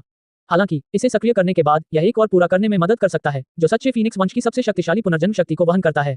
मैं आपको एक नया जीवन पाने में मदद करने को तैयार हूँ, शीहाओ ने कहा। अध्याय 1932 अंधकार का रहस्य। ची, सुनहरी रोशनी की एक किरण ब्रह्मांड में उड़ती हुई टिमटिमाने लगी। शेहाओ ने तुरंत अपनी हरकतें रोक दी, जिससे हो लिंगर को तुरंत पुनर्जन्म लेने का मौका नहीं मिला। उसने विश्व वृक्ष देखा। यह अभी भी बहुत ऊंचा था, लेकिन यह निश्चित रूप से पहले जितना अतिरंजित नहीं था। अब इसकी ऊंचाई केवल 10,000 झांक थी। यह अनंत चमक के साथ प्रवाहित होता था, आदिम अराजकता शक्ति से भरा हुआ। वह स्वर्ग विभाजक आभा थी। उसी समय उसे वह स्त्री फिर दिखी। वह प्राचीन महल के सामने पेड़ की चोटी पर खड़ी होकर इस जगह को देख रही थी। चलो यहीं ऊपर बातें करते हैं, महिला बोली और शेहाओ को पेड़ की चोटी पर चढ़कर उससे बातचीत करने के लिए आमंत्रित किया। शेहाओ ने सिर हिलाया और हो लिंगर और काले भेड़िए को साथ लेकर ऊपर चला गया। वह अराजक ऊर्जा में कदम रखते हुए पेड़ की चोटी पर पहुंच गया। ये जगह सुनहरी चमक से जगमगा रही थी, मीठी खुशबू बह रही थी। ये खास तौर पर सबसे ऊपर था, जहां जगमगाती और पारदर्शी विश्व वृक्ष की कोमल शाखाएं थी जो शक्तिशाली जीवन ऊर्जा जारी कर रही थी। एक मंदिर पेड़ की चोटी पर टिका हुआ था, जो कभी डूबता नहीं था। इसके अलावा इस जगह पर विश्व पत्थर का एक टुकड़ा था। यह एक प्राकृतिक सर्वोच्च खजाना था। एक बार इसे परिष्कृत करने के बाद यह अमर कलाकृतियों और अन्य चीजों का सामना कर सकता था। सबसे आश्चर्यजनक खजाना। शेहाओ ने ये चीजें पहले भी देखी थी। उसे उम्मीद नहीं थी कि वे सब अब भी यहाँ होंगी। शेहाओ ने इस महिला को घूर कर देखा। वह असाधारण थी, उसका शरीर अमर दाव शक्ति छोड़ रहा था। उसकी साधना का स्तर निश्चित रूप से आश्चर्यजनक था। इस साधनाहीन युग में उसके अलावा अभी भी अमर लोग थे। हालांकि जब उसने इसके बारे में सोचा तो उसे राहत महसूस हुई। यह एक विश्व वृक्ष था। यह महिला हमेशा इसके साथ रहती थी, इसलिए निश्चित रूप से उसकी पृष्ठभूमि अविश्वसनीय थी। मैं आपकी पीढ़ी का नहीं हूँ। मानो वह जानती थी कि वह क्या सोच रहा है, यह महिला बोली। उसकी आवाज में एक खास आकर्षण था। यह एक बेहद परिपूर्ण और बेदाग महिला थी। उसके लंबे सुनहरे बाल सूर्योदय की बहुरंगी चमक की तरह चमक रहे थे। शीहाओ ने पूछा कि वह किस युग से संबंधित है। सुनहरे बालों वाली महिला ने आह भरी। उसकी आंखों में थोड़ा नुकसान और पछतावा था। बहुत समय हो गया है, मैं पहले ही भूल चुकी हूँ कि कितने महान युग पहले की बात है। शेहाओ दंग रह गया। इस महिला की पृष्ठभूमि इतनी महान थी। मेरे दादाजी ने पहले अमर डोमेन की साधना पद्धति का मसौदा तैयार किया था। एक ऐसा अस्तित्व जो अमर राजा क्षेत्र को लगभग तोड़ चुका था, लेकिन अंत में फिर भी मर गया। जाने से पहले उन्होंने मुझे आधे विश्व वृक्ष से सील कर दिया। क्या इस बार ये शेहाओ था जो अब और शांत नहीं बैठ सकता था, वास्तव में हैरान था। अधिक सटीक रूप से कहें तो इमोर्टल डोमेन की विधि लोगों के एक समूह द्वारा बनाई गई थी। वह केवल एक सदस्य था, उस पीढ़ी के स्वर्ग के गौरवों में से एक, कई महान युगों में सबसे शक्तिशाली व्यक्तियों में से एक। महिला ने कहा। वह बहुत ही स्पष्टवादी थी और उसे अपनी पृष्ठभूमि बता रही थी। क्या इतना शक्तिशाली व्यक्ति भी मर गया? शेहाओ की आंखें चमक रही थीं। ये दिव्य रहस्य थे जिनसे वह खुद परिचित नहीं था, इसलिए वह स्वाभाविक रूप से इसके बारे में विस्तार से पूछना चाहता था। जो लोग साधना प्रणालियां बना सकते थे, भले ही वे समूह शक्ति के माध्यम से सफल होने वाले सदस्य ही क्यों न हो, अंत में अमर राजा क्षेत्र को लगभग तोड़ पाने में सक्षम होना अभी भी काफी चौंकाने वाला था। वह रियल सागर में गंभीर रूप से घायल हो गया था। अंत में गाइडेंस प्राचीन महल में उसकी मृत्यु हो गई। जब उसने ये शब्द सुने तो शेहाओ की आंखों से बहुत तेज चमक निकली, जो मशाल की तरह जल रही थी, और उससे महान दाव प्रतीक निकले जो आपस में गुंथ गए और शून्य को चीर दिया। उसने कुछ सोचा। अतीत में जब वह दफन पृथ्वी में था, उसने काओ यूशेंग के भविष्य के शरीर को देखा। तब काओ यूशेंग ने उसे पागलों की तरह कहा कि उसे सावधान रहना होगा। महल। उस समय उसके पास वास्तव में सब कुछ सुनने का कोई तरीका नहीं था। वह केवल महल शब्द को ही सुन सकता था। इतने वर्षों के बाद वह हमेशा इस पर विचार करता रहा था, अनेक बातों पर सोचता रहा था। मार्गदर्शन प्राचीन महल। ये पहली बार नहीं था जब उसने इसके बारे में सुना था। ऐसा इसलिए था क्योंकि 3000 प्रांतों के प्रतिभाशाली लोगों के बीच संघर्ष के दौरान उसने पहले ही अमर प्राचीन अवशेषों में एक को देखा था। उस समय महल में एक अज्ञात स्थान से एक आदिम आत्मा प्रवाहित हुई। ये वास्तव में मार्गदर्शन प्राचीन महल है। महिला ने पेड़ की चोटी पर अराजक प्राचीन महल की ओर इशारा किया। ये यहाँ क्यों है? शीहाओ हैरान था। मेरे दादाजी ने पहले भी इस क्षेत्र पर कब्जा करके इसे यहाँ दबा दिया था। सुनहरे बालों वाली महिला ने कहा। तुम मुझे ये बातें क्यों बता रहे हो? शीहाओ ने पूछा। क्योंकि मैंने देखा कि आप इस महिला को बचाना चाहते थे। क्या इन दोनों चीजों के बीच कोई संबंध है? शीहाओ ने मार्गदर्शन के लिए पूछा। मार्गदर्शन प्राचीन महल अंधकार जेल से संबंधित है, केवल मार्गदर्शन प्राचीन महल के माध्यम से ही कोई वहां से जुड़ सकता है। सुनहरे बालों वाली लड़की ने कहा। अंधकार कारागार, वह स्थान जहां आदिम आत्माएं एक के बाद एक बंद हैं। वह स्थान एक अंतहीन शून्य है, एक असीम अंधकार में क्षेत्र है, एक ऐसी जगह जहां हम पैर नहीं रख सकते। जब उसने यहाँ तक की सारी बातें सुनी तो शेहाओ का दिमाग पागलों की तरह उछल रहा था। उसे पता था कि यह कैसी जगह है, ये वैसी ही थी जैसा उसने सोचा था। अतीत में वह पहले भी वहां गया था। जब वह अपनी अमर ऊर्जा की दूसरी धारा की साधना कर रहा था तो वह लगभग वहीं मर गया। उसकी आदिम आत्मा उसके शरीर को छोड़कर रहस्यमय तरीके से अंधकार की जेल में चली गई, जहां वह लंबे समय तक बंद रहा। वह जेल समय की लंबी नदी के साथ साथ उठती गिरती रही, पुनर्जन्म की भूमि की तरह। इसमें कई जीव कैद थे, उनमें से कुछ कल्पना से परे शक्तिशाली थे, प्राचीन काल से अविनाशी। क्या आप जानते हैं कि अंधकार में पदार्थ कहां से उत्पन्न होता है? सुनहरे बालों वाली महिला ने पूछा। ये हो सकता है, यह ठीक अंधेरे जेल के पीछे से आता है। उसने ऐसा कहा। शेहाओ का दिमाग पूरी तरह से अस्त व्यस्त था। उसे वास्तव में इस रहस्य के बारे में पता चला। ये सब इसलिए हुआ क्योंकि उस महिला के दादा बहुत शक्तिशाली थे। उस समय वह ऐसे व्यक्ति थे जिन्हें अमर राजा क्षेत्र को तोड़ने की उम्मीद थी, जो इस दुनिया के सबसे शक्तिशाली व्यक्तियों में से एक थे। यही कारण था कि वह उन्हें इतना कुछ बता पाए। अंधकार का क्षरण उन प्राणियों की आदिम आत्माओं को दूर ले जाएगा, उनके शरीर का पोषण करेगा और नई आदिम आत्माओं का उत्पादन करेगा। इसलिए संदेह की कोई आवश्यकता नहीं है। इस महिला की नई निर्मित आदिम आत्मा अभी भी उसकी है, न कि कोई अन्य प्राणी आकर उस पर कब्जा कर रहा है। बस इतना है कि अब उसके पास अपनी पिछली यादें नहीं है, वह पहले से अलग हो गई है। शेहाओ दंग रह गया। ये वास्तव में ऐसा था। हु लिंग की आदिम आत्मा अभी भी अस्तित्व में थी। वह अंधेरे की भूमि में प्रवेश कर गई, उस जेल में बंद हो गई। आखिर वह किस तरह की जगह थी? वह अभी भी मौजूद है, लेकिन नई आदिम आत्मा अभी भी वह नहीं है जिसे मैं जानता हूँ। शेहाओ ने कहा। उसे खुशी और दुख दोनों का एहसास हुआ। उसे इस बात से खुशी हुई कि हो लिंगर अभी भी उस अंधकार की भूमि में मौजूद थी, आशा थी, वह अभी भी उसे ढूंढ सकता था। तुम सब किस तरह की बकवास कर रहे हो? हो लिंगर को इस पर कुछ भी विश्वास नहीं हुआ। अब तुम्हें इसे देखने की जरूरत नहीं है, इसे मेरे दादाजी ने पहले ही नष्ट कर दिया है, दबा दिया है। उस जगह से हमारा संबंध पहले ही टूट चुका है। महिला ने अपना सिर हिलाया। फिर उसने उसे बताया कि एक से ज्यादा मार्गदर्शन प्राचीन महल थे, बल्कि उनमें से कई थे। वे सभी शून्य में स्थित थे। जब आप शून्य को पार करते हैं तो रक्त से रंगा प्राचीन जहाज, अमर स्वर्गारोहण प्रकाश और अराजक प्राचीन महल, ये चीजें जिनसे लोग सबसे अधिक डरते हैं, वे सभी एक दूसरे से संबंधित हैं। महिला ने कहा। उसने उसे बताया कि शून्य में दिखाई देने वाले अराजक प्राचीन महल बिल्कुल उसी तरह के थे जैसे कि यहाँ मार्गदर्शन प्राचीन महल से संबंधित थे। जहां तक खून से लथपथ उस पुराने जहाज की बात है, शेहाओ को पता था कि वह रियल सागर से आया था। उसने उस सागर में एक से ज्यादा जहाजों को ऊपर उठते और गिरते देखा था। उन सभी का आपस में क्या संबंध है? क्या ऐसा हो सकता है कि एक से ज्यादा तरीके हों ताकि हमें गाइडेंस प्राचीन महल उधार न लेना पड़े? शेहाओ ने पूछा। अंधकार की भूमि में प्रवेश करने का एक और रास्ता है, अंधकार के अंतिम रहस्यों का पता लगाने का एक आसान तरीका, साथ ही वह रास्ता जिसे कई लोग अपना रहे हैं। ये वास्तव में दायरे के समुद्र को पार करना है, महिला ने कहा। शेहाओ ने कुछ नहीं कहा, उसकी आंखें और भी चमकीली होती जा रही थीं। उस दिन उसने बहुत सारे रहस्यों के बारे में जाना। वह सब कुछ पचा रहा था, अपने आप से सोच रहा था, उसके भीतर बड़ी लहरें उठ रही थीं। कुछ ऐसी बातें थीं जिनके बारे में प्रतिबंधित क्षेत्र के स्वामी को भी नहीं पता था, क्योंकि वह पहले ही बर्बाद हो चुका था, केवल कुछ बची हुई इच्छाशक्ति ही बची थी। पिछली यादें पहले ही काट दी गई थीं। शून्य को पार करते समय यदि आप आरोही प्रकाश को देख सकते हैं तो कभी कभी आप इसे एक दरार को चीरते हुए देख सकते हैं और वहां से अंधेरे की भूमि में प्रवेश कर सकते हैं। हालांकि जो जीव अंदर गए वे कभी भी जीवित वापस नहीं आए। वास्तव में ऐसा ही था। शेहाओ ने सिर हिलाया। मार्गदर्शन प्राचीन महल किसी को अंधेरे जेल में ला सकता है। दायरे समुद्र की सीमा पर अंधेरे भूमि के पीछे सबसे बड़ा रहस्य छिपा हुआ है। जो लोग अमर राजा दायरे से आगे निकलना चाहते हैं वे सभी दायरे के समुद्री रास्ते से जाते हैं। ऐसा इसलिए है क्योंकि उस समय वहां उतले पैरों के निशान थे जो वहां तक ले जाते थे। ये निशान कुछ ऐसे नहीं थे जो कोई अमर राजा पीछे छोड़ सकता था। सुनहरे बालों वाली महिला ने कहा। शेहाओ बहुत देर तक चुप रहा, उसे सम्मानपूर्वक झुककर प्रणाम किया और गहराई से अपना आभार व्यक्त किया। अन्यथा भले ही वह हो लिंग को पुनर्जन्म देने में मदद करने के लिए ट्रू फीनिक्स अंडे का उपयोग करता, फिर भी वह उस व्यक्ति को पहले से वापस लाने में सक्षम नहीं होता। पता चला कि वह अंधकार की भूमि में थी। 10,000 साल बीत जाने के बाद उसे कितना कष्ट हुआ होगा। वह वहां अकेली फंस गई थी। अंधकार का क्षरण कभी कभी किसी की आत्मा को पूरी तरह से नष्ट नहीं कर सकता, फिर भी कुछ न कुछ तो बचा ही रहेगा। महिला ने कहा। उसे सच्चाई के बारे में बहुत कुछ समझ में आ गया था। शेहाओ ने सिर हिलाया। उसने मिंग तियांजिन के बारे में सोचा, अगर उसकी आत्मा बर्बाद न होती तो वह उसकी मदद क्यों करता, उन सच्चे अमर लोगों को क्यों मारता? जब तक उनकी आदिम आत्माएं अभी भी मौजूद थी, अभी भी जीवित थी, तब तक आशा थी। उसे निश्चित रूप से उन्हें बचाना था। हालांकि शेहाओ के दिमाग में एक छाया छा गई जो उसके पिछले अनुभव को याद कर रही थी। जब वह रहस्यमय तरीके से अंदर आया, अगर वह असाधारण नहीं होता तो वह उस समय जेल में ही मर जाता। अंधकार सामान्य शरीरों को मिटा देगा, जेल ऐसी चीज नहीं है जिसका कोई उपयोग कर सके। केवल वे लोग ही अमरता प्राप्त करने, अमर अस्तित्व बनने का विशेषाधिकार रखते हैं, उनकी आदिम आत्माएं सुरक्षित रहेंगी। सुनहरे बालों वाली महिला ने कहा। शेहाओ दंग रह गया। इस महिला के दादाजी स्वर्ग विरोधी थे, इस तरह के रहस्य की भी जांच की जा सकती थी। कोई आश्चर्य नहीं कि अंत में उनकी मृत्यु हो गई। वह निश्चित रूप से बहुत अधिक संपर्क में आ गए थे, बहुत गहराई से शामिल थे, परिणामस्वरूप अंधेरे ने उन्हें मार डाला। फिर उसने बार बार अपने मन में सोचा, उसे लगा कि उसका पूरा शरीर ठंडा हो रहा है। ये वाकई भयानक था। उस पिंजरे में चुनिंदा रूप से आदिम आत्माओं को संरक्षित किया गया था। अंत में जो लोग पीछे रह गए वे सबसे शक्तिशाली थे जिन्होंने अपनी आदिम आत्माओं को संग्रहित किया। आखिर वह क्या करने की कोशिश कर रहा था? जितना अधिक वह इसके बारे में सोचता उतना ही अधिक उसे यह भयावह लगता। इस दुनिया के सभी प्राणी इससे बचने की कोशिश कर रहे हैं। सुनहरे बालों वाली महिला ने आह भरी। इस प्रक्रिया के दौरान हो लिंगर की अभिव्यक्ति जटिल थी। उन दोनों ने उसके पीछे इस बारे में चर्चा नहीं की, जिससे उसके दिमाग में बहुत हलचल मच गई। भले ही उसे इस बात पर यकीन नहीं था, वह इसे स्वीकार करने को तैयार नहीं थी, फिर भी वह थोड़ी हिल गई थी। वह अस्थि अभिलेख किस तरह की विधि को संदर्भित करता है? शेहाओ ने उससे सलाह ली। उसने उस अराजक प्राचीन महल की ओर देखा जो एक मार्गदर्शन प्राचीन महल भी था। तभी उसे वहां एक खुरदरी हड्डी मिली जिस पर लिखा था कि इस दुनिया में एक ऐसी विधि है जो विश्वव्यापी रूप से चौंकाने वाली और अतुलनीय है, जिसे पहले किसी स्वर्गीय सम्राट ने भी प्राप्त नहीं किया था। वह हड्डी कुछ ऐसी है जो मेरे दादा की पीढ़ी ने पीछे छोड़ी थी, अलग अलग युगों के महान दाव पात्रों का उपयोग करके बाद की पीढ़ियों को सूचित करने के लिए।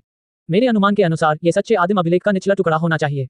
सच्चे आदिकालीन अभिलेख का निचला भाग। ये खबर बेहद चौंकाने वाली थी। यह अफवाह थी कि सच्चे आदिकालीन अभिलेख में कुल 3 टुकड़े थे, ऊपरी टुकड़ा दिव्य मार्गदर्शन, मध्य टुकड़ा पारलौकिकता और निचला टुकड़ा जिसकी स्थिति किसी को भी ज्ञात नहीं थी। आपको सावधान रहना होगा। मेरे दादाजी का समूह भी अमर न्यायालय की स्थापना करना चाहता था। वे लोग खुद को सम्राट मानते थे, लेकिन अंत में वे अमर राजा क्षेत्र को तोड़ नहीं पाए, उस प्रकार का आशीर्वाद प्राप्त करने में असमर्थ थे। अंत में वे सभी एक के बाद एक ढह गए, यहाँ तक कि उनके कबीले के लोग भी लगभग समाप्त हो गए। मुझे सील कर दिया गया और एक कसाई दूसरे प्राचीन क्षेत्र में भाग गया। अफवाह है कि वह भी अंततः क्षेत्र सागर में चला गया। जब शी हाओ ने ये बातें सुनी तो वह बहुत ही स्तब्ध और स्तब्ध रह गया। वास्तव में विचार करने के लिए इतना कुछ था। इसमें कोई आश्चर्य नहीं कि उस हड्डी ने लिखा कि यह एक प्राकृतिक भाग्य था जिसे स्वर्गीय सम्राट भी प्राप्त नहीं कर सकते थे। प्राचीन काल से ही कुछ लोग अमर दाव क्षेत्र में सम्राट होने का दावा करने की हिम्मत रखते थे, लेकिन उनमें से कोई भी अमर राजा क्षेत्र को भेदने में सक्षम नहीं था और अंततः अत्यंत दयनीय तरीके से मर गया। सुनहरे बालों वाली महिला ने उसे बताया। शेहाओ ने सिर हिलाया। उसने शाही दरबार की स्थापना की। नश्वर दुनिया पहले से ही उसे स्वर्गीय सम्राट कह रही थी, लेकिन ये केवल एक बर्बाद दुनिया के खेती रहित युग में था। यह अमर क्षेत्र नहीं था, न ही ये दूसरा पक्ष था। उसे लगा कि यह शीर्षक ज्यादा मूल्यवान नहीं है। ये तो सिर्फ एक शीर्षक था, इसमें क्या खास बात थी। जीव। अंत में विश्व वृक्ष प्रकाश की एक किरण में बदल गया जो उस महिला को अपने साथ ले गया और बिना किसी निशान के गायब हो गया। शेहाओ हो लिंगर को वापस शाही दरबार में ले आया। लिंगर की अभिव्यक्ति जटिल थी, पता नहीं वह क्या सोच रही थी, समय समय पर उस पर एक नजर डाल रही थी। ये फीनिक्स का अमर अंडा है, इसे सावधानी से पकड़ो, भविष्य में ये तुम्हारे लिए बेहद उपयोगी होगा। शेहाओ ने हो लिंगर को सच्चा फीनिक्स अंडा देते हुए कहा। मुझे यह नहीं चाहिए, हो लिंगर ने कहा। साल बीतते गए, 100 साल एक झटके में बीत गए। शेहाओ पूरी तरह से शांत हो गया, एकांत में चला गया, कड़वाहट से खेती कर रहा था। ऐसा इसलिए था क्योंकि वह जानता था कि अगर वह अंधकार की भूमि में प्रवेश करना चाहता है तो उसकी वर्तमान साधना के साथ यह अभी भी पर्याप्त नहीं था। उसे अमर राजा क्षेत्र तक उठना था। हालांकि क्या अन्य लोग उसे यह मौका देंगे?